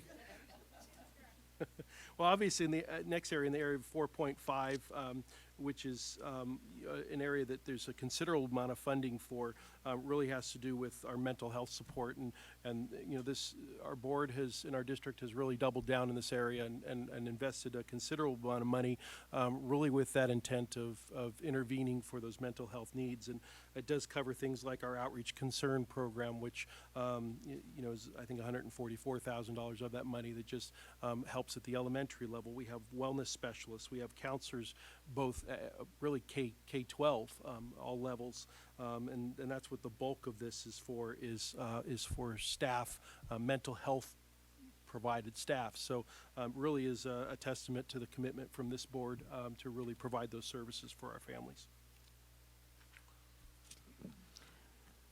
I just have a comment on that. I'm really excited about the additional time for health clerks at schools to improve direct health services to students. My mother-in-law, was a school nurse here in this district many years ago, and I ran across a parent in this district, and she was talking to me. She goes, "Anderson, are you related to the school nurse, Anderson?" And I said, "Yeah, that's my mother-in-law." And she said, because of your mother-in-law, I graduated from high school. She goes, I didn't want to go, but I would go into her office. She goes, sometimes multiple times a day. So these are really key positions, and you know, we went way away from this, and now it's coming back full swing, and I'm just really glad to see that and spending these dollars here. Absolutely, and we have some of the best in the county, and our nurses are absolutely terrific. All the wellness specialists that we have, counselors, the RBTs I know are called out for here, people who do create those connections for kids and help solve problems, and that's a very nice statement for you to make, and it is very true. I think that also kind of, I was gonna say, does this spill up into that chronic absenteeism issue? I mean, that, your story answers my question. Yeah. No doubt about it. Yep. So use some of that money. I have something that I was gonna point out on the social emotional learning. I have to bring that up. Can we be more transparent to our parents? What that means. Like what that means and what the program is, because as you see, social emotional learning has been absolutely hijacked by the media, by all this stuff. And so if we're going to be using social emotional learning, can we give the parent what the demonstration is at that Clearly level? define it. So Absolutely. it's clearly defined, so they don't think whatever's locked into social emotional learning, because I've seen what the elementary is, and it's fine. But and then they start to move. But I think where it gets a little dicey for people is when it starts to move into the middle school and the high school. So is it are we able to just give an overview or the program or something like that so parents are informed? Sure. I think there's lots of different definitions or connotations of what that actually means, and certainly providing very clear understanding of what that looks like and what it looks like at each level, I think is important, just because it is important for parents to understand what that is and for students to understand what that is and what it isn't. So absolutely. Okay, and then in the area of, 4.6 of the home stretch here.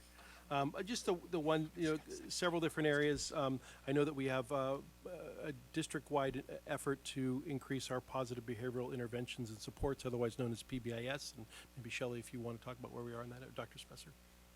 So all of our sites are implementing PBIS, and this year we've had some great success. While we've had trouble holding professional development during the school day and getting release time, we have been able to last year we had 6 sites that have applied for the PBIS award, and this year we have 13. So some of our high schools are coming out, and through one of the other items in here, you'll see our tiered fidelity inventory. So each site, 2 times a year, will do a complete analysis at every spot in their actual school facility and rate themselves. So playground, have they set all the expectations? The gymnasium, have they set the expectations? Have they retaught? The classroom, the restrooms. And so each site has taken extreme ownership of this year and is hungry to learn more. We've partnered with the County Office of Ed, and so we're just super excited to see that continue to thrive. We know that if students are engaged and they understand clear expectations, that all of those behaviors will begin to dissipate. So again, it clearly aligns with our multi-tiered systems of support, and again, making sure students are engaged. And we know that that is also the other side of chronic absenteeism. Do they see relevance in their education, and do they want to be there? And so all of it is intertwined. So we're excited, 13 sites. So. Okay, then our final area is 4.7.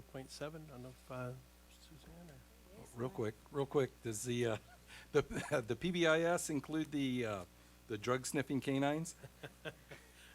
No, it does not. It's a separate item.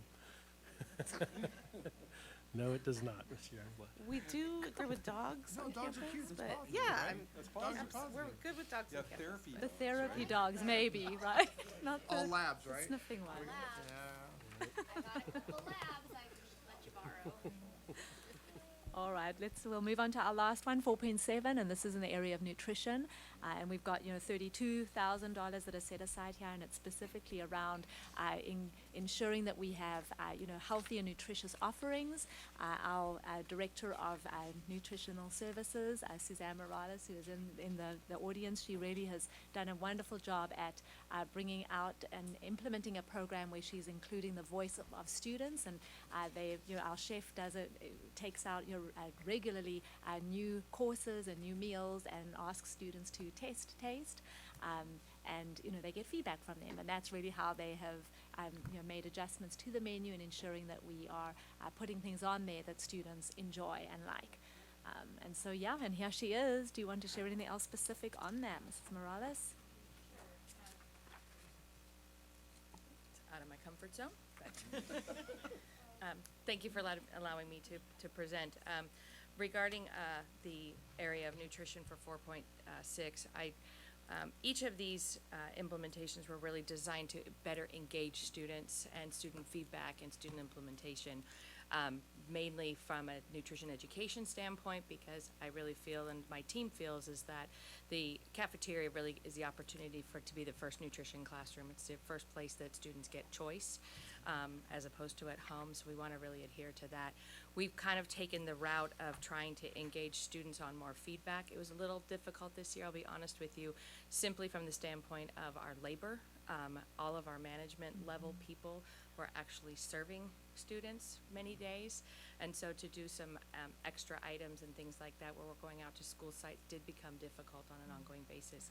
So we thought of ways to really kind of engage students, I wouldn't say passively, but a little more passive. And so that's why we did implement a QR code where we put it out for each of the high schools. It rotated through each of the high schools, and it was there for a week, kind of trying to engage, because if we felt as though if it was longer than that, we would get some erroneous feedback. So we did that, and we reviewed that feedback to try to engage students on our bar lines, which is our high school bar line. So we have a rotating menu for that, and our chef does a fantastic job with that. So it really offers that choice. At the elementary levels, we engaged students at 2 different elementary schools, specifically at Woodsboro and Topaz. And we talked with elementary students who were really looking for more vegetarian level items, for ethnic choices and things like that. So we've done some taste tests. We're looking to implement that as we move forward. We've received some additional funding, so we're hoping that funding sticks with us. And while this funding isn't LCAP related, I do feel honored to be able to be part of this process so that we can show you what it is we are doing. A couple of things that we had planned to do, some farmers markets, and as well as exhibition cooking, again, due to my management staff really serving pizza many days. We have plans for those, and we've actually engaged a farmer out of Murrieta, Old Grove Orange, who we are going to be working with them to bring farmers markets to the elementary schools. And what it does is it allows students, they go through, they paint the picture of the farm, and then they are able to bring actually out foods, and the kids are able to select 3 of the superfoods and take those home with them as well. So it's kind of a really interesting, and we're going to be utilizing them for increasing our fruits and vegetables, local fruits and vegetables, as well as increasing some of the choices and things as well there. So, and then lastly, our kitchen infrastructure, the facilities, we engaged the health department, who finally, as of actually last Friday, said that they have a report back for me, but they had to go through each of our school sites to increase the ability to serve open food. I don't know if you've been to Bryant Ranch Elementary. I encourage you to go see their lunch service there. Many of our school sites are what they call pre-pack, and so while the food is fresh, we actually have to pack it. We have packaging machines at our central kitchens. We have 2 central kitchens, and as a result, we have to send it out, and I call it like our lean cuisine, which, rip the top off. And so, but I want to move those into open service. We're unable to do that with many of our school sites because of the health department certification as being pre-packed as to what they call limited open food. And so, but Bryant Ranch is a limited open food. We were able to kind of start that, and it does require some finesse, but we're looking to move as many schools in that direction as possible so the appearance of food is fresher. It'll be similar food, but because it's open service, like many of the schools out there, that we would be able to, it would come across much, much fresher, and it would be able to be cooked there and not steamed, so. Would that mitigate any of the central kitchen issues? Like, would that you said cooking on campus, that would be better, right?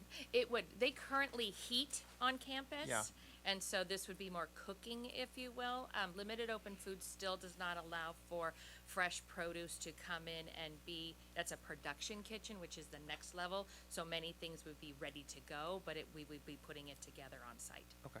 So it would decrease the impact to the central kitchen. I invite anybody to come out to El Dorado High School between the hours of 5 and 7 in the morning. I was gonna say, is it AM or PM? Because Yeah, that would be an AM, and it is a carefully orchestrated chaos, but it is pretty incredible. Our chef is there in the mornings, and we have our drivers and getting things out, et cetera. But it's, like I said, it's a carefully orchestrated chaos. So, come out anytime. 6:55. There you go. Yes. So I kind of have a random question. I had a parent complaint the other day, and I just really didn't know what to do with it. They said that a teacher had said that if the child doesn't bring the 5 food groups in their lunch, they were going to force them to start eating the lunch provided by the school. Are they allowed to do that, or can people monitor these kids' lunches? That is an education services side of things, so I'm going to defer because that is not. I honestly have never seen that happen. But right, no, we can't require. No, so no, I don't know where that's coming from. We can. So Yeah. I'm assuming you can't do that. All right. no. So real quick question, and I think it was brought up in one of our newsletters, but there are several schools that are providing like an extra cart for kids that aren't eating the foods to place it on the carts in order to give to other kids. Is that happening in all of our schools, or? So that actually is our recycling program, if you will. And it's not truly recycling. What it is, it's a share table. And so if our students and students across the country must take a fruit or vegetable. They must take a fruit or vegetable before they leave the cafeteria for it to be what they consider a reimbursable meal. Many of our students will walk by, look directly at the cafeteria, and throw it away. And so it just breaks my heart to see edible food going to waste. So what we implemented all of our elementary, and we're actually working with one middle school now, but all of our elementaries, we have baskets, share baskets, and we call them no thank you baskets. And so what we do at the end of the service is we take those no thank you items, and usually they're the fresh fruits and vegetables. Sometimes it's milk. We are working with our school sites to say you do not have to take milk. It's not a requirement. Used to be back in the day, when we were all in school, you had to take it.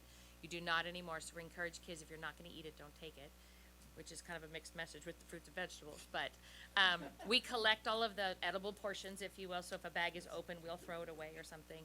And we collect that, and we actually donate it using a company called Abound. It used to be Waste Not OC, but they connect us with food banks in the area and other services and things that we can send those foods to. They come to the El Dorado High School because we move everything back there, and they have a single pickup.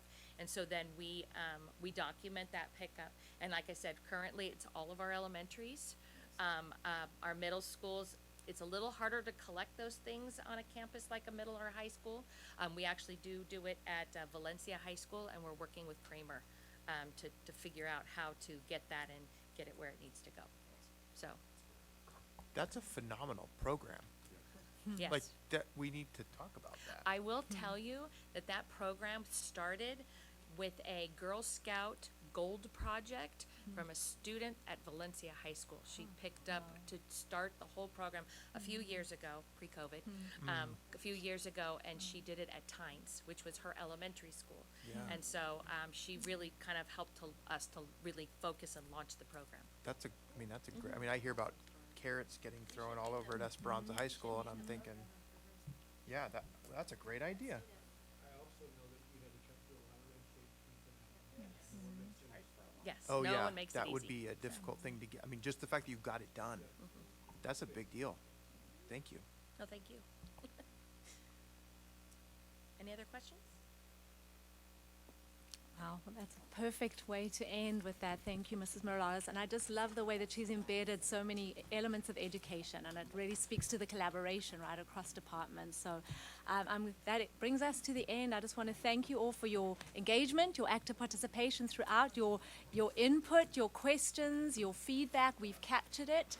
We will now get to work on making sure that we embed many of these suggestions, making the revisions to the LCAP, to the document, and really the idea with that being that we will bring it back in June with revisions for your final approval. So I cannot thank you all enough for everything. And with that, I'm going to go ahead and turn it back to you, Mr. Youngblood. Thank you much. Thank you, Olivia, for capturing. I know, yes. Let's give her a round of applause. I think that was a lot of up and down. And thank you to Dr. Bell as well in the back. I know furiously typing at the back. They make a great team together. So we appreciate you both.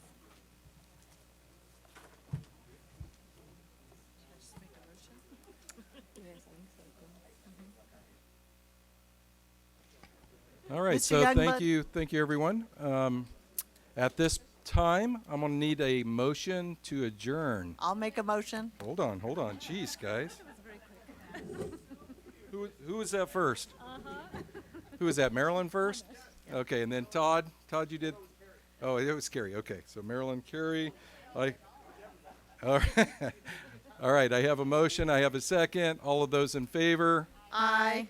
All right, and no opposed, that's 5-0, so we will adjourn at 21:22.